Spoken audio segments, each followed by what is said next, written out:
Welcome to a glorious day in the Spanish capital. We're at the Estadio On Time Butaque Stadium in sunny Madrid for the climax of the 2026 Rugby Europe Championship campaign.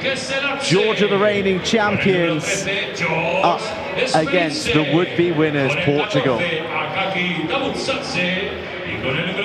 History hangs in Spanish skies this evening as we draw to a close a campaign that has seen perennial champions Georgia do what they do best, steamroll their way to a final. But for Portugal, the prospect of ending 2 decades of Georgian dominance is in the here and now. And victory tonight would claim just their 2nd crown in European history. The last time they claimed the continental European crown was in 2004, pipping Romania to the title back in the days when the competition spanned 2 seasons. How sweet it would be for them to make history in the capital city of their fiercest rivals tonight. For Georgia, it could be a 16th in the last 17 editions. It is a Georgian stranglehold on the Rugby Europe Championship, but after labouring to victory against Romania at the Avchala last week, there is an air of anticipation for Portugal, and whether that trophy may be theirs come the conclusion of 80 minutes of intense championship collisions.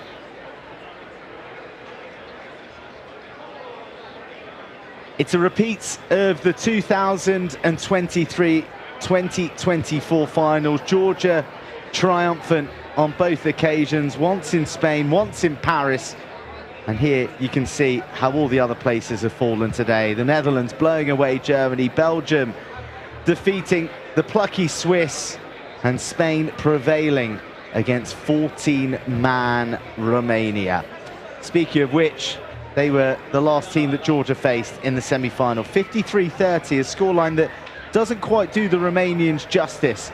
The Georgians having to really work hard to beat their old rivals for the Anthem Cup in the process.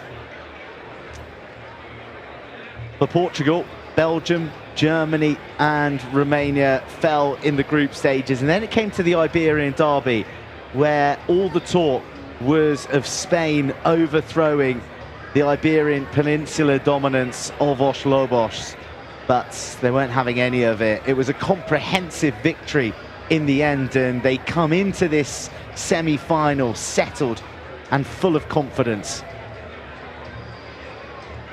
I mean, 13 degrees according to the barometer, but everyone in this fabulous stadium are in t-shirts as the sun begins on a to good set wreck low, so far. It's been a strong performance across the board from Georgia, and all the teams actually have competed well. So I'm saying Portugal have a good chance today of winning their first rec in 20 years. Of course, there's a very strong Georgia team in front. What are you guys going to have to do to beat this Portugal side today? Yeah, it's all about the final and those tournaments, and we are under no illusion that it's going to be a tough game. Portugal has a very dangerous back line. They strive with open play, open field opportunities and turnover balls, so it's very important we manage the field well. We are nice at connecting in defence. We don't open up those one-on-ones opportunities for their backs. Apart from that, I think obviously we know what is our identity, and we want to play the game very directly, very physically, and for 80 minutes. And then we'll see. The best team will win. But yeah, as I said, obviously we respect the opposition. We know they're dangerous, but on the other side, we are confident. It's being said out there that Portugal have a great opportunity to win their first rec in 20 years. How are the guys feeling? Are they feeling the pressure, or are they looking forward to the challenge against a tough Georgia side today? Well, I think there's a reason that they haven't won the rec for 20 years, because it's very difficult because of the opposition like Georgia. Portugal haven't beaten them since 2005, so history is against us. We'll see how we go. We know our guys have worked hard to get to this position. I think we deserve to be in the final. Now we've just got to show up for 80 minutes and just perform to to our highest level ever. So there's our challenge. The guys are in good shape. seem pretty, you know, as I say, we're pretty happy with the week and things. We'll see what happens at kickoff. Fantastic. The need to play to their highest level ever. Lilos or Lobos? Who've you got? Georgia versus Portugal, the reigning champions against the team, the nation that has pushed them consistently close over the years.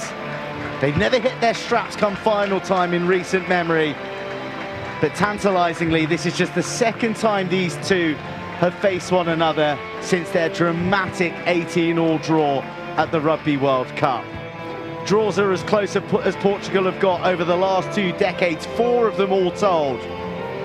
Does today rewrite 21 years of hurt, or do Georgia continue to rule supreme on the continent?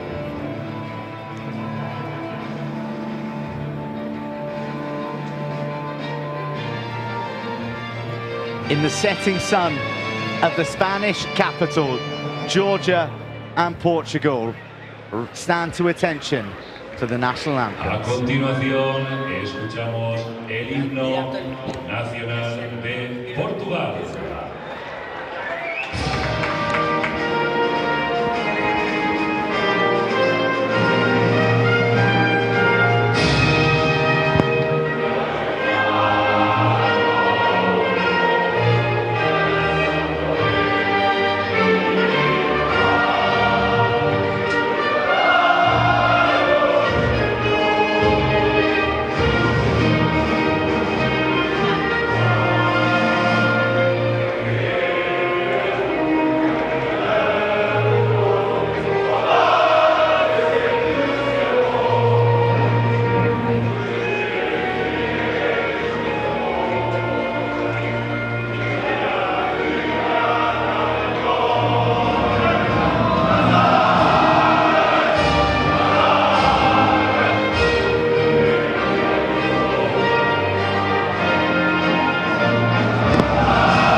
Y a continuación el himno nacional de Georgia.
Stirring renditions on the grandest stage for the biggest occasion in the Rugby Europe calendar. And for Georgia, it's not wholesale changes after the underwhelming performance against Romania, but there are big names in key positions.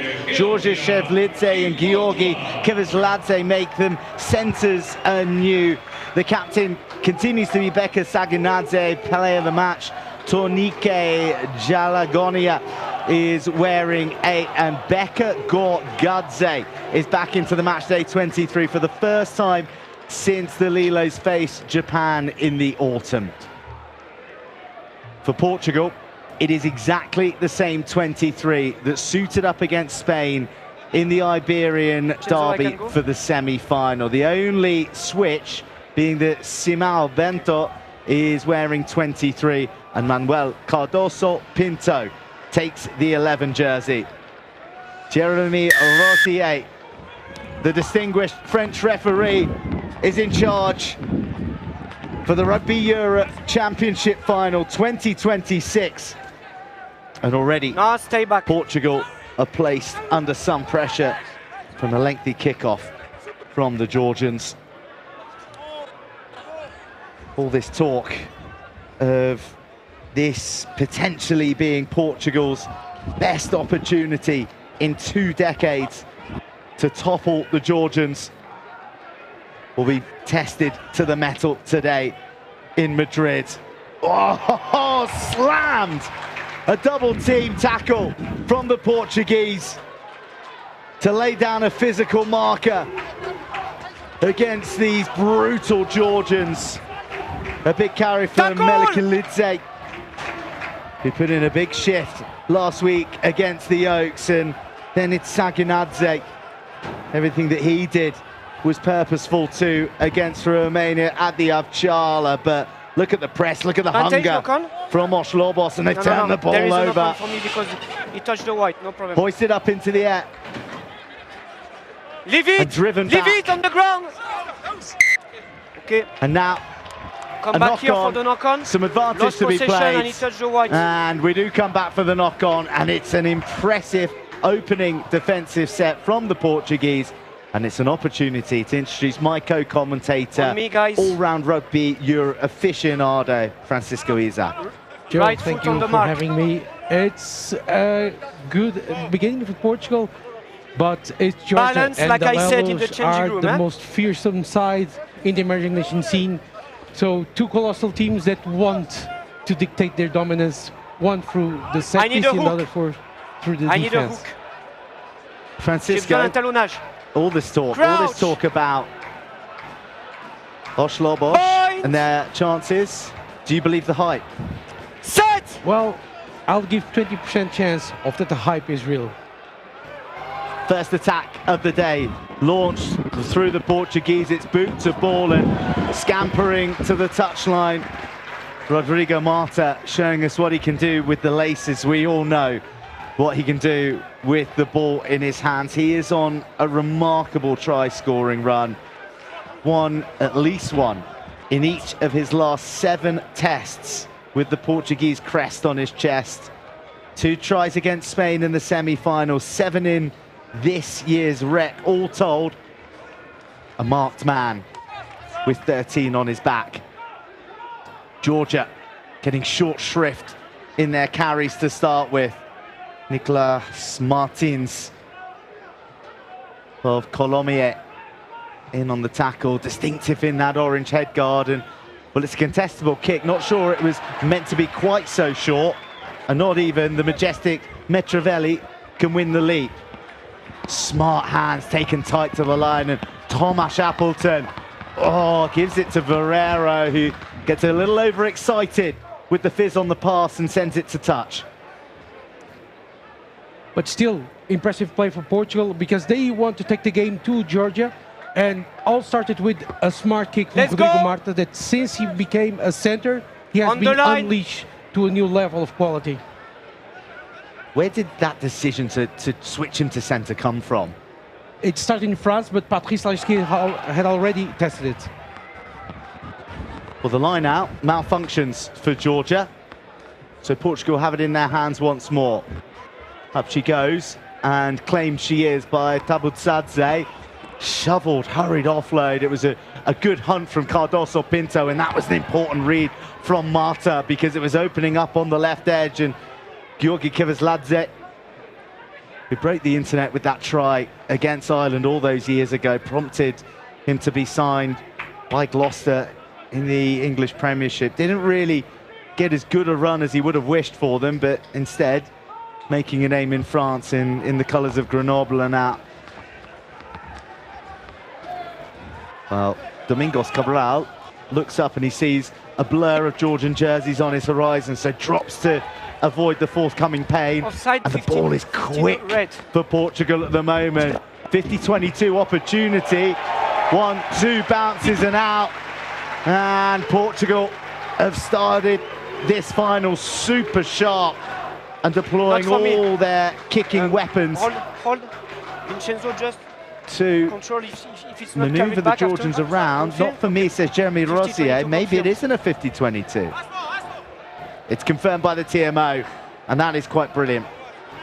Super play from Portugal. It's the second time they kick to the same side, so they analyze something. There's a mistake, a tactical mistake from Georgia. They need to correct it before Portugal keeps exploring it. Well, this time it's Portugal's turn to have their pockets picked in the skies. The throw from Luka Begic, and you sort of just feel that on recent form that could be crucial. He's a confidence man when it comes to the set piece, and Georgia will be targeting those throws. No nonsense stuff from Pinto. Really kind of made that 14 jersey his own in recent years, post-World Cup. And muscular stuff from José Madeira, the 50-cap man, the captain of this Portuguese side. Tackle now! Hitting that milestone today in one of the biggest matches in his test history. Swerving up and under, Tabuzade bats it back, accidental ricochets offside, off the knees in the hands accidental offside. Marta. He thrashes forward, and it's all Portugal at the moment. Just Georgians on defensive duty, and they're helping each other out. Knock attacking. On here. We come back here. Accidental offside by Red. But accidental offside here. There was already some accidental offside, and another platform for Portugal to build from. It's going to be the first scrum of the game, so I'm very keen to see how Portugal responds to the Georgian dominance throughout the Men's Rugby Europe Championship. Against Spain, Portugal did well, but Georgia is different gravy. It's completely different. When you have play like Melikidze as tight head, one of the best in the top 14. Good one. Keep the same difficult. Now. But at the same Let's time, this bravado from the Portuguese is exactly what they need if they want to dream to become champions of the Men's Rugby Europe Championship. Well, just to put it into perspective, Vano Karkadze, the Oyana hooker in there for Georgia, he's played in 2 more World Cups than all 3 of the Portuguese front row of Luis Lopes, Luka Begic and Antonio Prim. Prim was close back in 2023. But early signs of Georgian dominance as expected. Rodrigo Marta gets clotheslined uncomfortably. And Portugal can play without consequence. It's a lovely leap from Ottari Metrovelli, but there was always advantage being played. He's really caught the eye in the 15 jersey. He actually has switched with David Niniashvili as well midway through the rec. It's interesting. It was an interesting option by the new staff in the Georgian Union, because Dashi Papunashvili had done a good year last year, but Metrovelli has something different. Is a tactician, and at the same time has some of the same magic as Niniashvili has.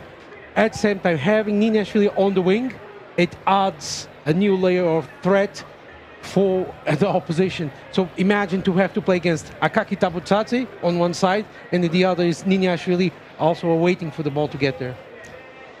I said it last week, I can't believe that David Niniashvili is still only just 23. I feel like we've been talking about him for a decade already. But a man who we may speak of in decades to come is Domingos Cabral. Kicked 9 from 10 conversions against Germany earlier in the competition, and he lines up a penalty from 48 meters. Gets held in the wind and slightly off line. Beautiful football skills from David Valish. Wouldn't look out of place in the pro team who play here in this just shy of 15,000 seater stadium. Double juggle from Lobs. And knocked on and offside. So the first error from Portugal gives Georgia the first opportunity for a bit of a foothold in their half.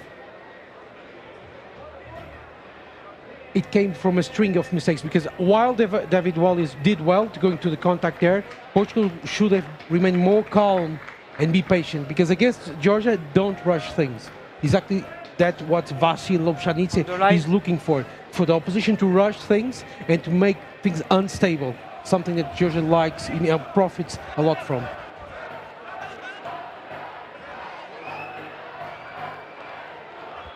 Georgia, first line out, went awry, and this one isn't straight because there's enough of a contest from the Portuguese. Yeah, there is a jump in the same time. It was anything but straight. Scrum. So, wisely putting competition up. Why wouldn't you as well for the opening throws in a game these days? Because you get a free pass otherwise when it goes not straight. It's a law change that I really enjoy because the line-out has to be smart. You just can't expect just jumping to get the ball. Now you need, to know how, when, or when to contest it. Wise from Portugal, I fear is the scrum. Portugal needs to quickly take out the ball from it, or Georgia will land the penalty.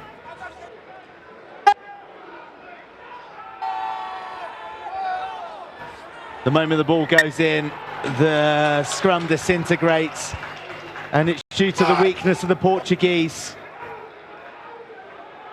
The backs rush in to acknowledge the might of the front three of Georgi Akladze, Vano Kakadze, and Georgi Melikidze. And Georgia aren't taking their foot off the throat of the Wolves here. Into the corner they go.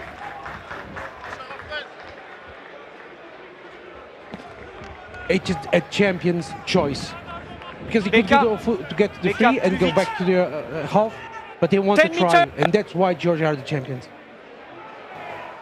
Access this time, the throw is good, and the maul is made, and a wedge is offered by the Portuguese, but just that shift round to the right prompts a few heavyweight backs to come in and lend their shoulders to the cause. Penalty advantage for the Georgians to work with. David Niniashvili fires one wide, and it's claimed by Cardoso Pinto. But just as his opposite man before Metravelli is called back, so too he for the earlier infringement.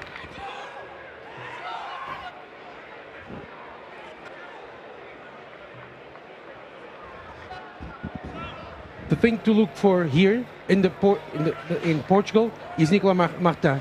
If Nicolas can find a way to wriggle his way through the lock, so through the jumping path, then Portugal is going to win the maul. The problem is Georgia knows how to put immediately ball backwards on the last player, so he can run smoothly. Kakadze, who started every rec round. Access is good. Finds his man. It's awkwardly brought down and clamped upon by Spandarashvili Ilya, this is. And just that sort of fumbling start has robbed Georgia of the momentum that they would have wished for. Niniashvili gets swung down by Cabral. For me. Now the turn of Saginadze, the captain. Milikilidze, deadly from 5 meters out, but driven back to negative meters made before Spandarashvili comes hurtling round the corner. Nice hands, congested, instinct, Tabaksadze runs out of pitch. Side that would have been one to savour.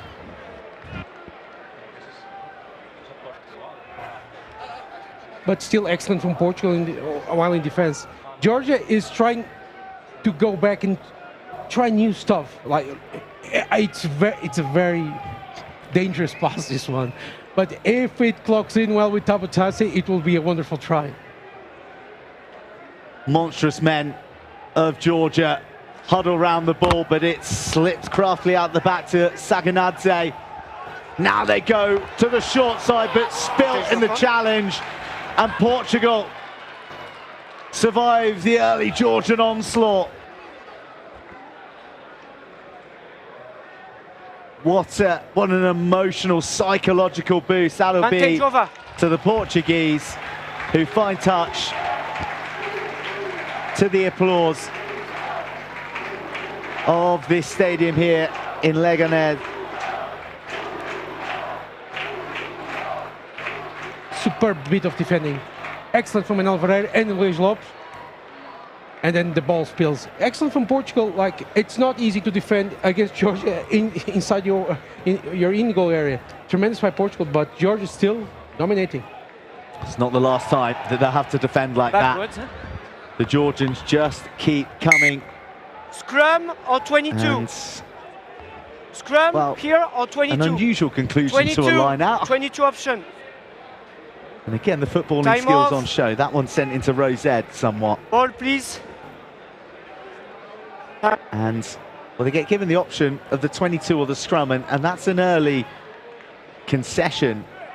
Let's in go, that please. they've not chosen the scrum, and that's only going to fuel the confidence of the Georgia pack.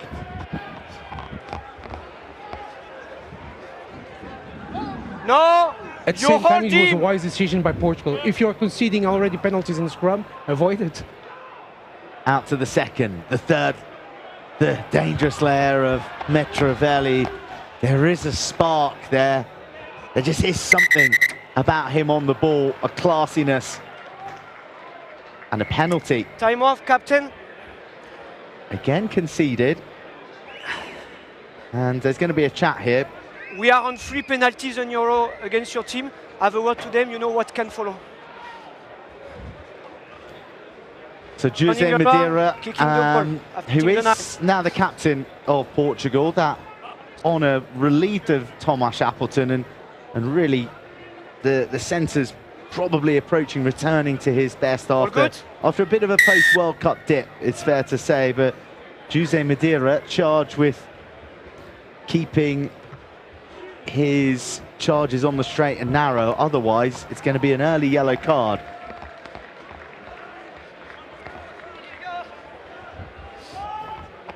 Still no points scored in this final.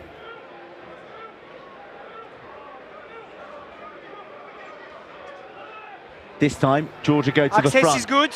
And they get a bit of punch early. Out. Breaking away goes Babunashvili. First man. He is thumped by David Falish, who emerges with the ball. And Portugal don't send it clear, they send it to Niniashvili, who is a slight and diminutive figure, but is so threatening when he's in some space. Been exciting crowds in the top 14 for so many years, despite the tender number that he's on of 23. No-look ball from Kivishladze. Now the turn of Babunashvili.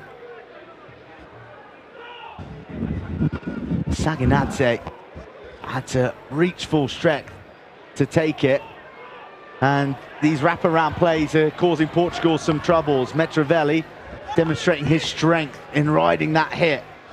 Lobshanidze goes to Abshanidze, orchestrating the big forwards around him, but Saginadze set upon by Portuguese defence. Look at where they've driven them back to. More than a hint of a turnover. In fact, it is a penalty, and that is a fine bit of tackling and jackling from Oslobos. Jose Madeira leading by example, like a perfect jackal, and you see that Georgia is trying to overlap Portugal, but Vincent Pinto with Domingos Cabral are working well. So Portugal, if it wasn't for the ill discipline, which wasn't a problem against Spain, because Portugal only conceded 1 penalty in 40 minutes in the first half.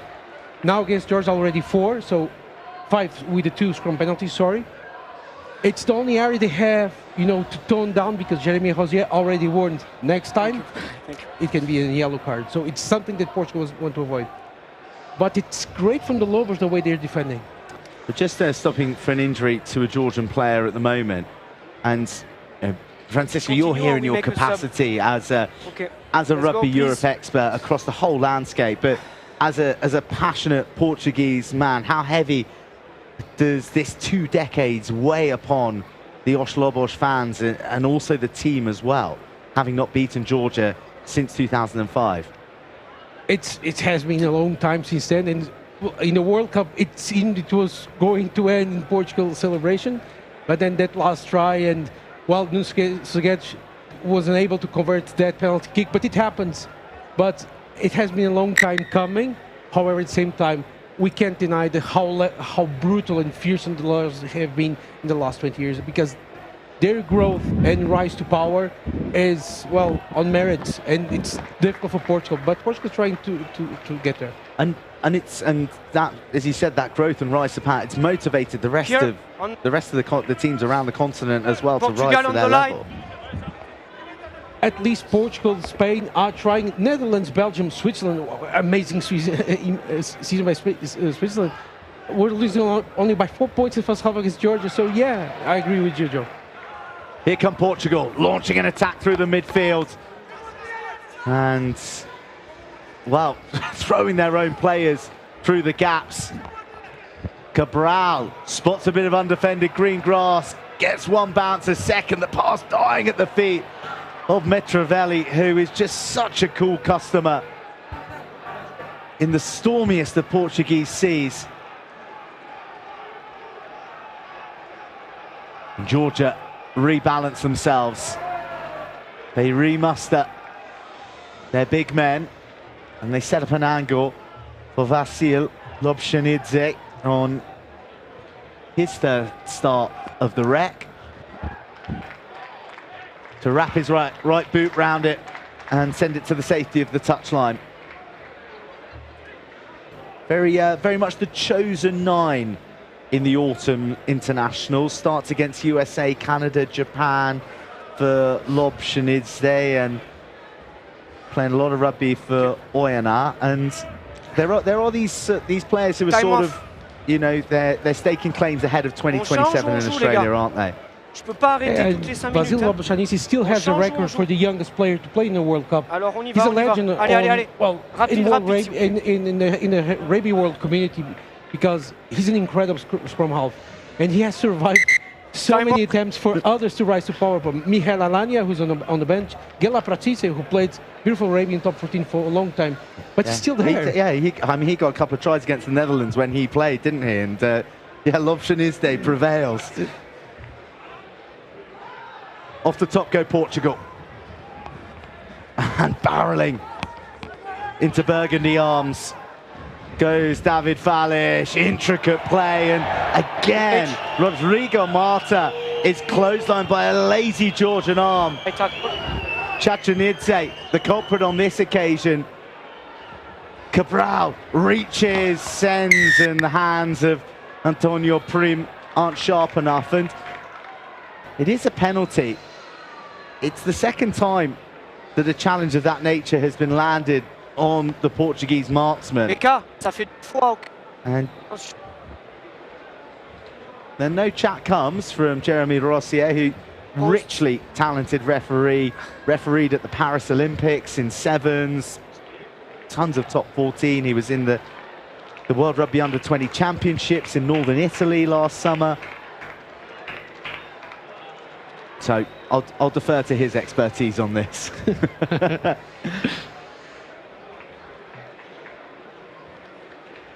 But still, the way Rodrigo Marta's running line is sheer incredible, because second or third time that Georgia has problems in stopping him on his tracks. He always wins the gain line and gives a platform for Portugal, you know, to try and go wide.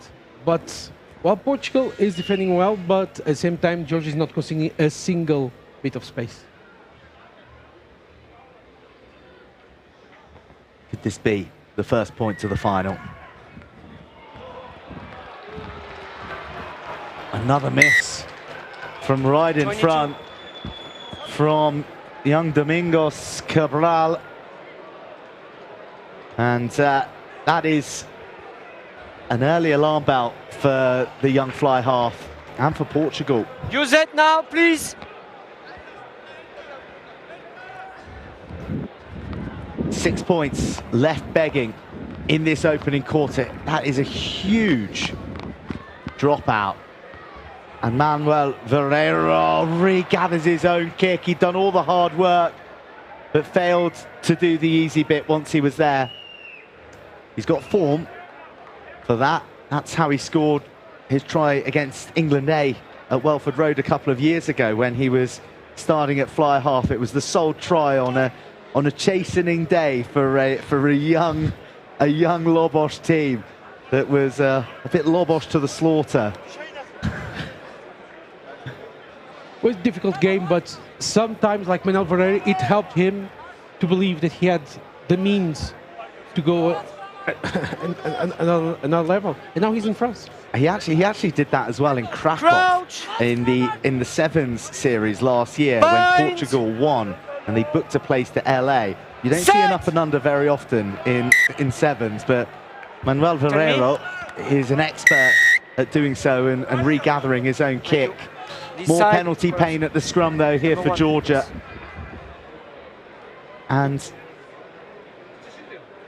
I think the only salvation that Portugal can probably foresee is that Georgi Akaladze is in real trouble here. He's received attention twice and now he's got an arm round his back from his captain Becca Saginadze, and they don't want to lose their Clermont Lucet because he is titanic for them. He's massive for Georgia, but I think if they score a try in the next 5 minutes, okay, he's coming out. Well, that's a sad end to Georgi Akaladze's final.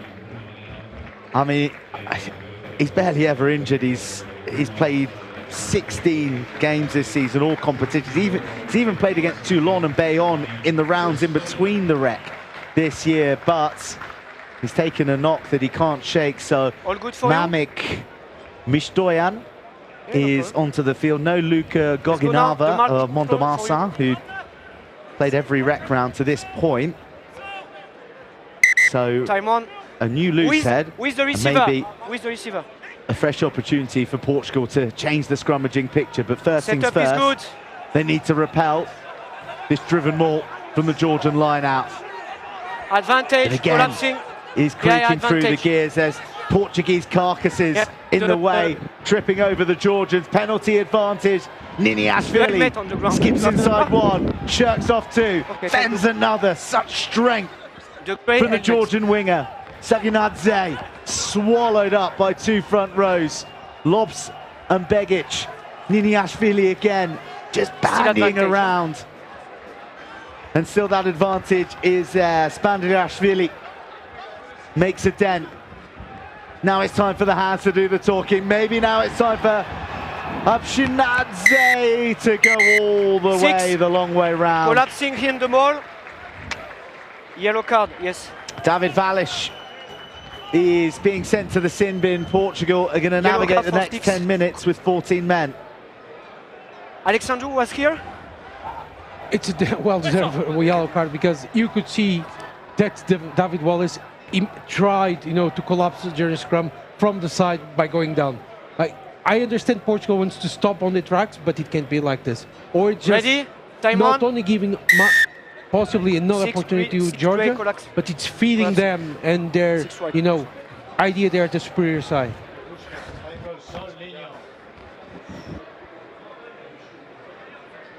Georgia, don't hesitate in sending the ball to their happy place, aka the 5 meter line. Access is good. Advantage, 5 on the side. Claims it at the front, and there's another side entry, but the try is awarded. And maybe that's merciful for Portugal because Jeremy Rossier was shaping as if he may go for a penalty try, which would have been a second yellow. But the ominous inevitability of the Georgian forward might has finally, well, that was an obvious entry from Jose Madeira, and he's escaped sanction because the Georgians were just too determined. They have their try, and it belongs to Ilya Spandirashvili.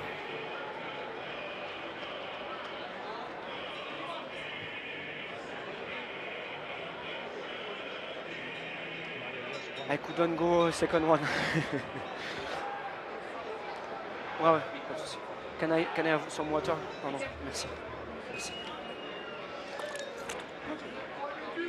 Maintenant, il reste 10.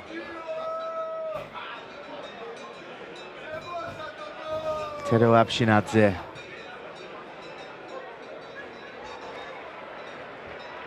Continues in the same vein as his counterparts. Domingos Cabral, we're yet to see the assistance flags raised, but we do have points on the board, and they belong to Georgia.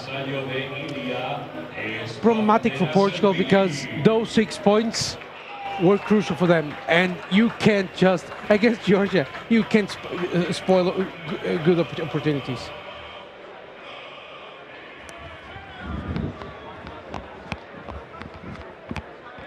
Hold! Nice and simple from Tero Abshinadze. Pumped long beyond the halfway. And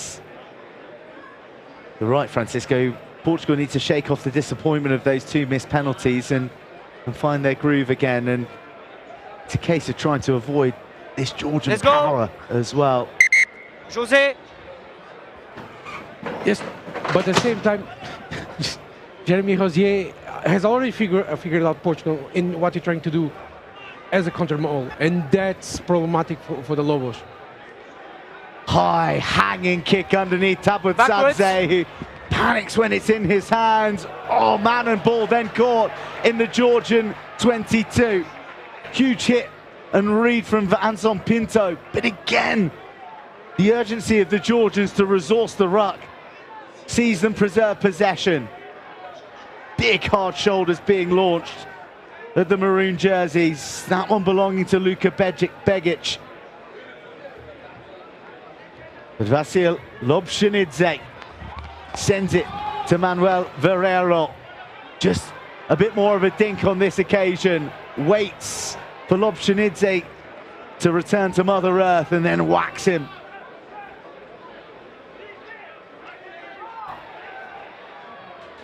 It's composed and methodical from Georgia at the moment.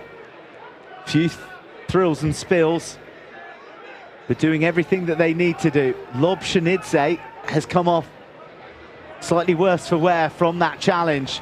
So Georgia playing with 14 at the moment and without a 9. Cabral, so slipping around like he's on ice for a moment. Sets up play, and then it's advanced by Martin Bello. Use it! Lobshinidze still down in the backfield. I wonder if Portugal have identified that, because they're up against 14. And Metravelli doesn't look like dropping anything all night. Room out here right for Shevlidze and co. Abrasive carry into the 5-meter channel. But then the Portuguese forwards pull through.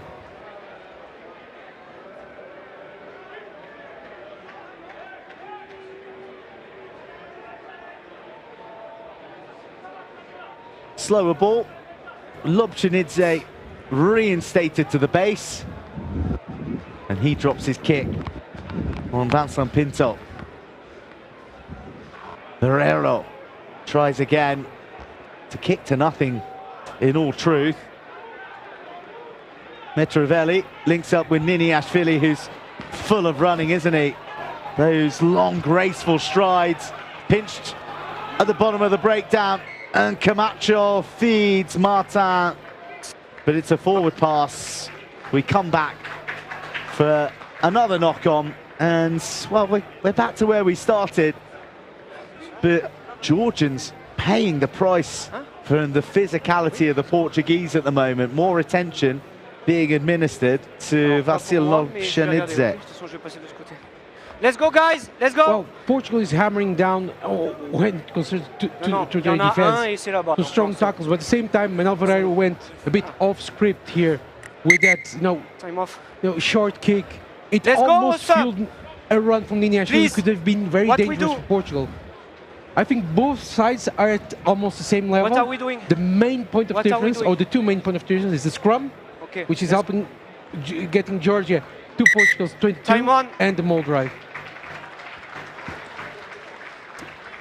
It's slightly cagier than we were expecting. We thought it'd be all fireworks. We've just got this stunning day that we've enjoyed from morning through till evening here in the Spanish capital. There's barely a cloud in the sky. The air is light, not too much of a chill. We thought, well, there's going to be some adventure, some enterprise, but it is, as you said, it's been a final of margins in this first 30 minutes or so.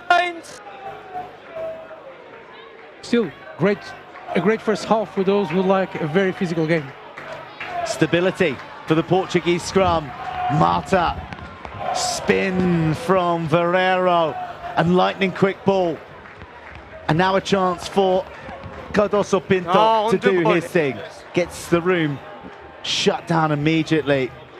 Cabral, Marta showing and going, just demonstrating the damage that he can do with half a gap. Finish now? No. Appleton just goes route one, launches himself into Abshinadze. And the same for Bello. Better from Portugal. Georgia out of position in the backfield. Niniashvili does his best. In fact, he does better than his best. He does very well indeed. But Portugal building pressure here. Yeah, but at the same time, the way Georgia defends Marta and the others is it go not high but mid to lock in the offload, because Portugal not being able to to click the offloading game, and that was one thing that led them to the win against Spain. Portugal needs those offloads to come out. If they don't, there's little platform to get inside the Georgian 22. But that's the way Georgia defends. Time off. What are we doing, guys? Allez, let's go. C'est des crampes déjà? So this time, it's the captain. Let's go, I think. Is it Beka Sakinadze? No, he's there. It is, well, it's Georgi Melikilidze, and that would be disastrous were they to lose both their starting props. While they're dominating in the scrum, it can shake things up, because in last scrum Portugal were able to level and stabilize. What are you watching? We're not saying that the options are not high caliber either there for Georgia. There is no Bachuki Chumbadze. He's back with Exeter. So instead it's Alex Kuntelia who is the option. Oh, the back row options with Beka Gorgadze and Luka Ivanashvili, nothing short of terrifying. On your side. Luka Begic has slotted himself into the armchair of a maul that advances initially and then is halted. Tomasz Appleton, that trademark physicality that he can offer, as well as the distribution at inside centre. Lobs slammed backwards. Kavishladze mixing it with the Portuguese forwards with some confidence. The blitz is rapid from Georgia at the moment, and coming up in a crescent as well to shut off the options out wide for the likes of Marta. So they go to the third layer. Appleton forced to fizz it over the top. Dropped on the toe by Cardoso. Pinto, Tabutsadze's there. He's managed beyond the touchline, and the pressure remains. But Portugal is out of ideas. They can't find a crack in the wall of defense, and that's Portugal is already losing patience. They're trying to go from one side to the other, shift quickly the ball to the other side. Guys. Against Georgia, it's a game of patience. It's a chess game. You have to keep your cool on, because Georgia is waiting for the moment that Portugal cracks to come in and snatch a second try. I said directly inside. Time on. Oh, a majestic claim at the tail, and for once Georgia under-resourced as Portugal go for the drive. They gather so much momentum that they lose their own feet. And Begic then gets battered back. Negative profit margin on that carry for the hooker. Potentially taken out off the ball by Spandarashvili. No advantage coming, but Marta at pace like a javelin, cutting through. by Spandarashvili. Marta continuing to draw aggressive attention from the Georgians, but they're into the 22. Ilya Spandarashvili is just hitting anything in a white jersey right now. Cabral, ill-advised. Okay, but the penalty in the back pocket though for not rolling. Tempers flare, but only on a minor level. And David Valish will be looking on, pleased by this, because at the moment they're handling only having 14 very well. Nothing special, guys, but well, just when I whistle, stop both of you, okay? Now, do Portugal go for the poles? Yeah, or try to go for the scrum? Yeah. Has to be the points, surely. Yeah. 60 seconds out of the clock in the sin bin, and 3 points to eat into the Georgian lead, but David Valish has returned, so they're back to the full complement, and that looks like Manuel Varelo, if it is to be a shot at goal, is going to take on the responsibilities from now on. Still, if it was up to me, I would go to the corner, because Portugal's lineup is working, and the driving mode is gaining good ground. Portugal should try. They're losing by 5. I know it's a final, but you have to be daring. If you want to beat the Lelos, you have to be daring, because the Lelos have become this team because they dare destiny.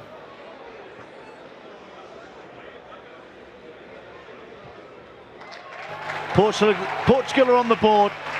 Manuel Varelo's left boot finally cranks their side of the scoreboard into gear. Domingos Cabral, who's missed 2 previously, relinquished of the tee. And Georgia have their lead cut from 5 to 2. And Portugal have 4 minutes to navigate their way from their 22, and well, they are mobbed, and that is a brilliant return for Georgia, who now set themselves up right where they want to be. That's another crucial part of our dear ball rugby game is kickoffs. You have to secure your ball. You can't allow the opposition to have a shot to immediately strike points. Georgia don't set up a maul, instead they unleash the hard-carrying Shevlidze.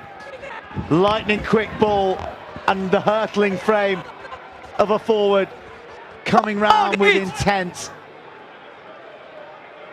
Portugal's defence stands up, but Saginadze buries his head and burrows on for maybe 1/10 of a metre.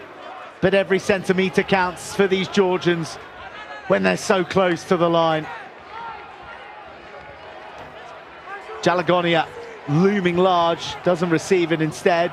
Just flops his body on the already piling mass. No look pass, almost smuggles Shevlidze in, but Portugal watch every avenue. Saginadze lends a hand. Offloaded, almost wriggling free. The Georgians are so close. 2 minutes remaining of the half. Advantage. Just the one try so far belonging to Georgia, and Portugal can't help but commit a penalty, and Georgia right to the line. They may have been held up, but Portugal had already strayed from the back feet. 8 hands in front of the line. Number 8.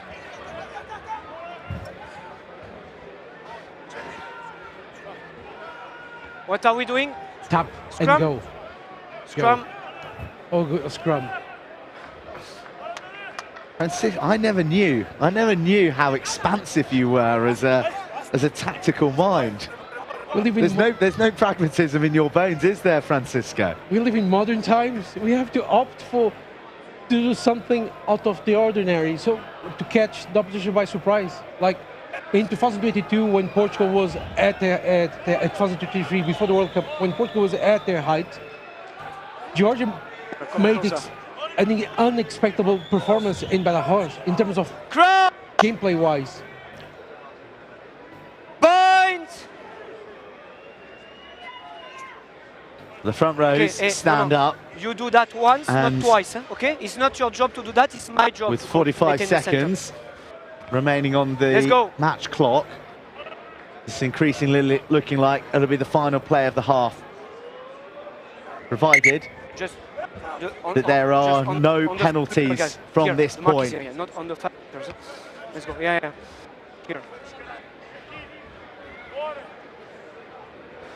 Jeremy Rossier makes absolutely sure everyone is as he wishes. Crouch! Big blindside to work with here for Georgia. Habshanidze and Niniashvili are both there. Niniashvili has got the paint of the touchline on the soles of his boots. That's how wide he is. And Portugal are at risk of going down to 14 for a second time. The one, okay, is to stay up, not going straight to the...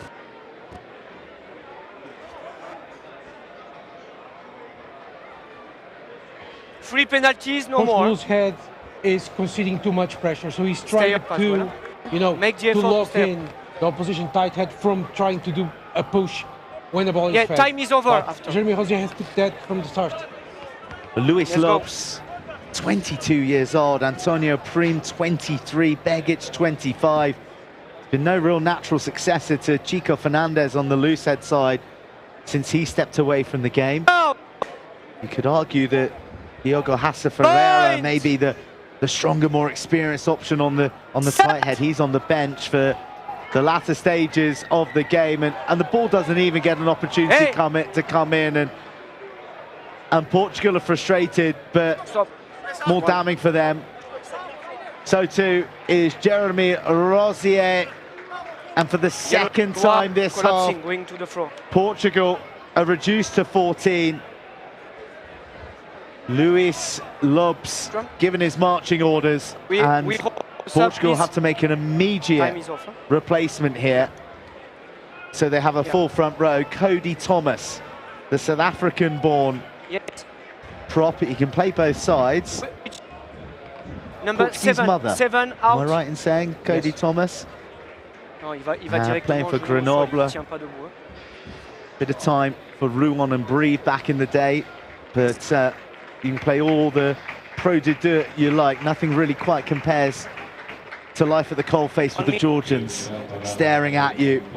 And well, surprisingly, it's Nicolas Martin who's sacrificed. I guess David Valish already having had 10 minutes from the field in terms of that energy conservation piece, but it's not about energy conservation, it's about try-line integrity here for Portugal. Can they repel this Georgian side in the dying embers of the first half? Bind! Set! Scrum gets rocking and rolling. Jalagonia has it at his feet and just has to pick up and dot down. And Georgia have completely out-alphaed the Portuguese back in this opening 40 minutes. And they let them know vocally in the aftermath of another pulverizing effort from their pack. Tornike Jalagonia, try scorer last week, player of the match last week. And his name down in the history books in the final here in Madrid. A sensational scrum from Georgia, but it was the whole first half like this. And Portugal, it needs to shake up at halftime. Bring Diogo Ferreira in and expect for things to get better, because if we go like this, Georgia is going to dominate the second half.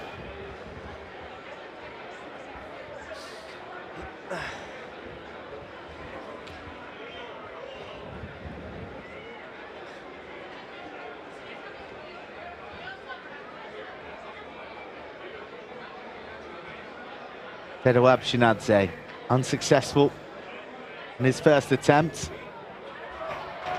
Makes no mistake from his second. Georgia a dozen to the good. And the Lilos head to the sheds. Leading Os Lobos 12 points to 3. Pure power from the Georgian pack. And a few problems for the Portuguese to solve in the changing rooms at half-time. We got a game on our hands here in the pastel dusk of Madrid. Georgia 12, Portugal 3, half-time in the Rugby Europe Championship final.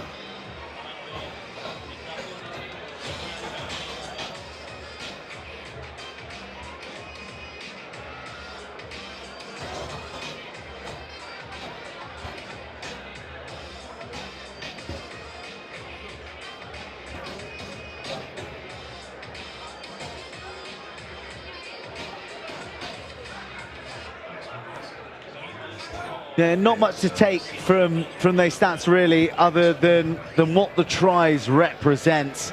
And one of them, a brutal driving maul that, if it hadn't been finished, it in all likelihood would have been a penalty try. And then the scrum just crunching through the Portuguese resistance for that late try for Jalagonia. Portugal with one penalty, they missed two from the boot of Domingos Cabral. That would have really changed the complexion of that scoreboard had they landed. But 12-3 it is.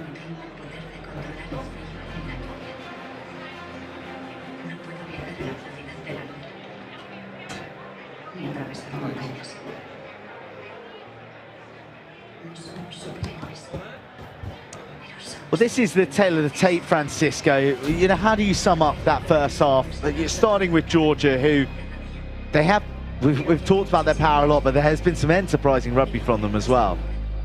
Sum up is set piece dominance. When they needed to click, it clicked. And Portugal has no answer for the scrum. The driving maul, they have fended off sometimes, but against Georgia you have to be near perfect if you want to touch the ground. And right now Portugal is not being perfect enough. Not only that, they spoiled so many chances to strike. And while Georgia is Georgia, they came in here 5 times, scored twice. Well, the backs have shown threat when it's been put through the hands of Georgia, but so too Portugal. And when they have put sustained phases together, they have been able to challenge the Georgians, but it's about that accuracy for Portugal. And then, as you said, converting when they do have the chance to claim points. If you don't take the opportunities, it's over. And again, people talk to the Lelos, it was their worst year or worst campaign, but it's the Lelos. 12-3 here at half-time in the Rugby Europe Championship final. We'll catch you after the break.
A familiar sight at the end of our opening montage is a Georgian with the Rugby Europe Championship trophy in his hand.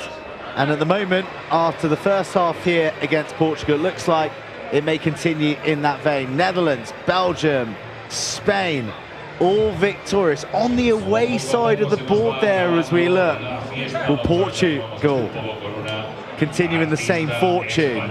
40 minutes to find out, but they have to deal with the Georgian power first and foremost. A reminder that Portugal haven't beaten the Lilos in more than 2 decades, whilst Georgia have had an iron vice-like grip upon that trophy for the last 17 editions. This would be number 16 in the last 17 if they were to be victorious tonight. That dates all the way back to when this competition was known as the Nations Cup. And if you want to go really far back, then you go back to when it was the Division 1 of the European Nations Cup in Lisbon, 21 years, 1 month and 10 days to be precise. That's when Portugal last triumphed against Georgia. Back then, Russia, Czech Republic and Ukraine were all competing in the top tier of Rugby Europe competition. And I believe that Manuel Cardoso Pinto's cousin Duarte may have been involved that day as well. So can cousin Manuel spark something in this second half to create a new chapter of Portuguese history? They've got their work cut out, haven't they, Francisco? Like, there's nothing to lose, everything to gain for Portugal, and they just need to be more daring and push for it, because they were close from breaching the Georgian defense. But at the same time, the Lelos set piece, and we were talking this at halftime, it's a well-oiled machine. They know what to do. They don't need to to reinvent the wheel to dominate the game.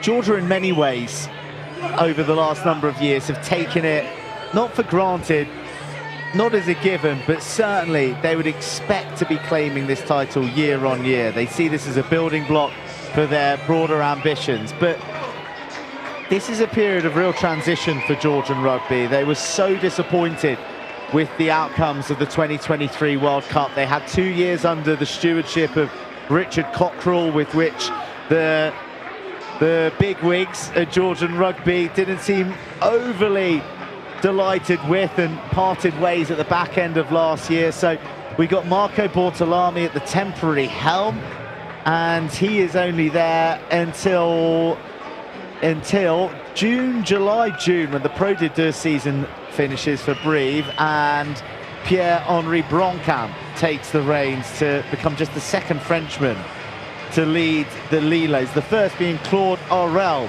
widely credited with laying the foundations of the modern Georgian rugby that we know now. So we wouldn't say turmoil, but we would say there is transition and change for Georgia, and this victory here against a resurgent Lobos could be a nice little cornerstone for years to come. 40 minutes for both sides, separating their destinies as the sun has almost set here in Spain's capital city. Use it! And metaphorically on the Rugby Europe Championship for 2026. It is one that has delivered so many intriguing stories across the 8 nations. Switzerland arguably stealing the hearts of the neutral around the continent. Their Portugal on the line. 7th place finish after defeat to Belgium today. No mean feat as the newly promoted side from the trophy. There's so much more positivity for all the other nations. Maybe not so for Germany, but for Georgia, they are scrambling to gather in this kick. Tabutsadze dropping on it. He's been kept very, very quiet. Just one real sniff of a chance of sliding into a corner, a feeling that he knows so well, he craves so much. And Portugal have a spring in their step. Manuel Cardoso Pinto gets upended just as his left ankle snatched by the uber impressive. Ilya Spandarashvili, back row, has really made some waves out here tonight for Georgia. But Portugal continue to come. Cardoso Pinto, cute little dink, hunts down his own kick. Has Valish alongside him. The Valish may be there, but when the Georgians are there in numbers, it's the ball that vanishes from Portuguese hands. Set up nice and secure inside the 22. And Lobchenidze, who was struggling at times at the back end of that half after a big collision with Manuel Verreiro, looks to be in finer fettle, and he clears up to the 10-metre. Strong beginning by both sides. Georgia is defending so well now. And Lobchenidze, you could see how crucial he is for that exit from the 22.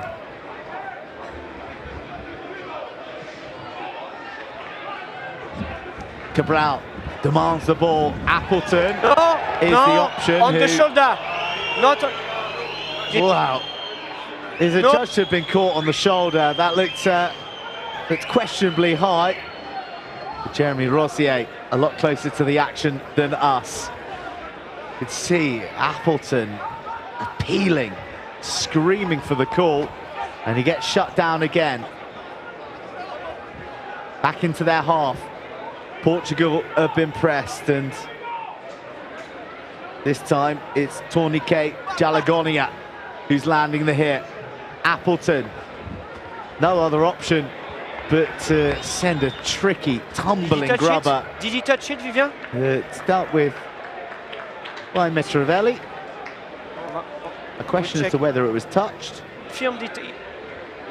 And Antonio Prim, who started the first half, has been replaced by Diogo Hassa Ferreira of Dax. We did touch upon the strengths of him as a tight head in the first half, Francisco. Portugal needed to do something to fix the scrum, but we still haven't gone on a scrum battle in the second half. We need to see how, if it was the only issues were the front row, because it could also be due to the back row.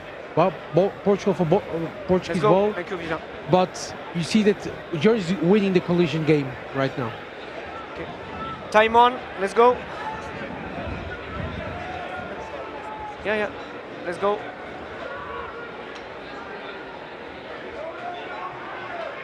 The line out has functioned incredibly well, fruitiously for Portugal this evening. Bit more range on the pass, and Marta arriving from depth. Appleton, smart hands, Cabral. Georgia have just pushed off the challenges, and they're there in numbers out wide. You said in the first half, Francisco, that Portugal are running out of ideas in attack, and it doesn't seem that they found anything fresh in the sheds at half-time. Portugal is also down to 14 players, so against Georgia, if with 15 is already a hard task, with 14 is also the same thing. Portugal is trying to find space by kicking deep. On my AR, on my assistant. To keep the mark. Yes. Like, not a miracle, but something by chance has to happen. Like a small mistake, so can score some points. A little bit clunky, and well, it gets very clunky as the kicks charge down, and then the retrieval goes awry, and Mitrovelli is under huge pressure. Keeps his composure, but then the Portuguese pour forward. Surely every Georgian off their feet there. Use it! Danger for the Georgians, who cough up the ball. It needs to go from Hassa Ferreira, but he didn't look up. He only saw red jerseys that he wanted to run into. No. Georgia have regathered themselves. It's on here. Marta with room, snaking back inside. Has his ankles taken away from him by Kakadze. Diogo Hassa Ferreira. Now the turn of Cody Thomas. A bit of life in the stands. The decibel levels raise, maybe on enemy territory here in Spain, but there's plenty of Portuguese support in the stands tonight. Jose Montero, the promising number 8 of El Salvador. It's had a quiet game so far, just been shut out by the rest of the Georgian pack. Can they get him on the ball more? Cody Thomas once again.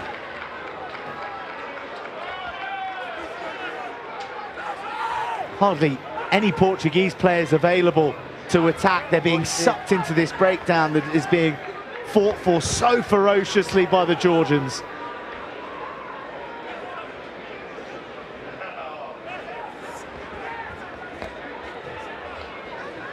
Little threat to Georgia right now. They're dealing with the one-out runners with great ease, and the one man who bursts through finds himself isolated, but even though Georgian hands are on, not rolling, the tackler hasn't rolled away in prompt enough fashion, and it's a penalty to Portugal. What happens here, Francisco?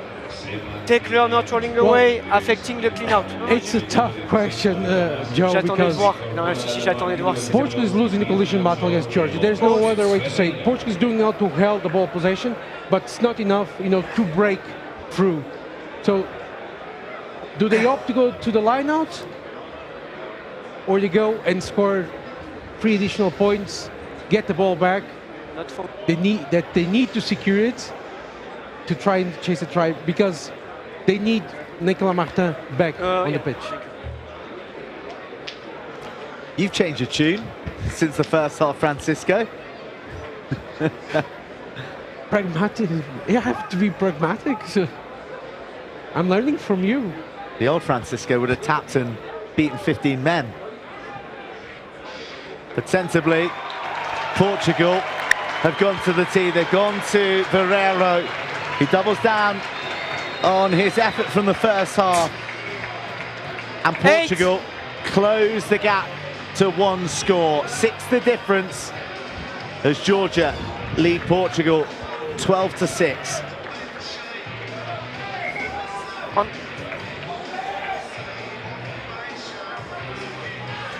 Golpe de castigo pasado por Nuno Sousa Guedes, 3 puntos para Portugal. 16. Yes. Nicolas Martin back onto the field. Time on. Some of the rare minutes that he's missed this season. This is his 10th match for club and country in 2026. Portugal have lost out on that kickoff, and they'll be glad to have their open side back because they're under threat on the outskirts of their 22. The fringes are so soft, and Georgia are taking meters at will. More trouble for them. 21 on his back, Beka Gorgadze. Now Ilya Spandalashvili fighting to stay on his feet. Leave it! Could have been stolen here.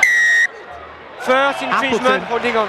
Is imploring the referee to throw his arm in the sky on the side of the Lobos. First infringement, holding on, making an amends for that first half yellow card. Holding on, and that is real strong defence because Georgia were in the groove there. Georgia did well to recover that ball, and they seem to be on pace to strike another try, but superb from David Wallace, superb from the Portuguese defense. They are still in the game. Well, the last thing that Portugal would have wanted to see is Beka Gorgadze come onto the field. Now, incredible player. First time, as I said, since Japan, 2 Rugby World Cups for the 3rd-year-old from Po. And, well, that was really straying with whether it was straight or not, and there was competition. That'll come down with dusk on it. Ooh, but it just creeps a little too far. Just into the foyer of the 22, and then it's cleared very well. All the way up to the 10. Play on. Well, there's a bit of tempo in the game. Quick takes, and it's gone straight out. Or no, it hasn't. They managed to find a very slender bit of green grass there. Niniashvili is adamant it's gone out on the full. Portugal taking risks. Like, it's a very risky approach, but because if Niniashvili had taken that ball, it would be perilous for Portugal. But this is Lobo's DNA.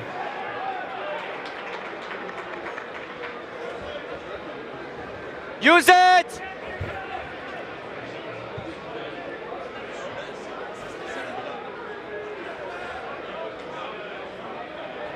Use it!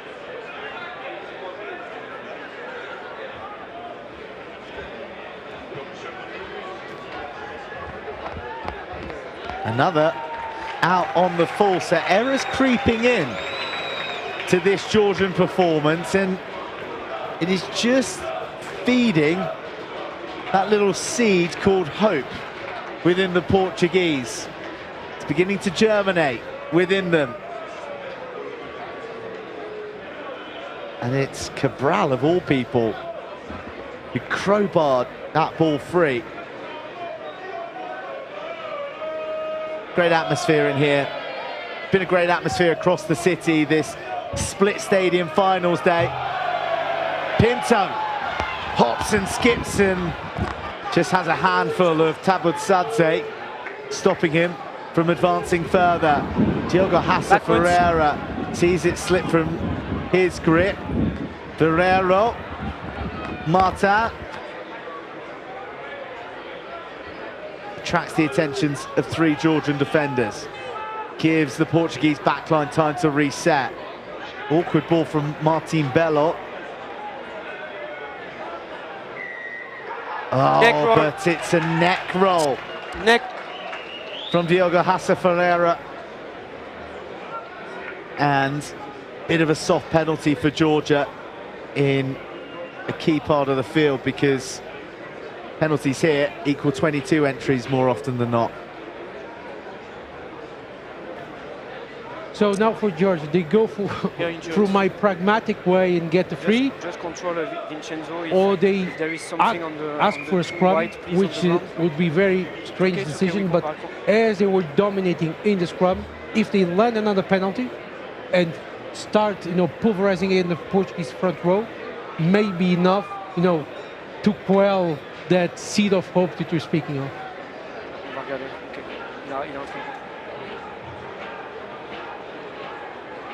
Confirmation of Pekka Gorgadze's arrival onto the scene in place of Tornike Jalagonia.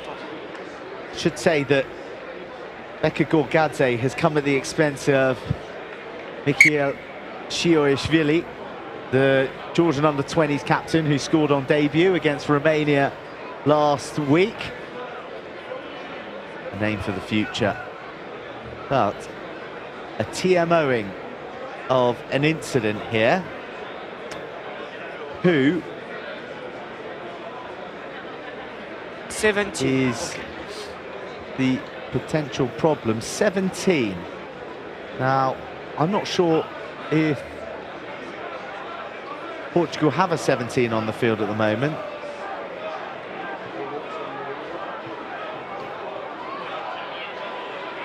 Well, I'm not sure there's much in that.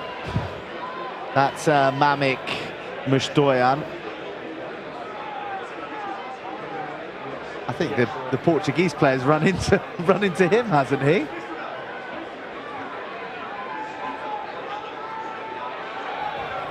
It's highly debatable, but for me, it's debatable again. And it's one of those decisions. We have seen how the match officials have been approaching this type of incidents, but mostly is a reverse penalty.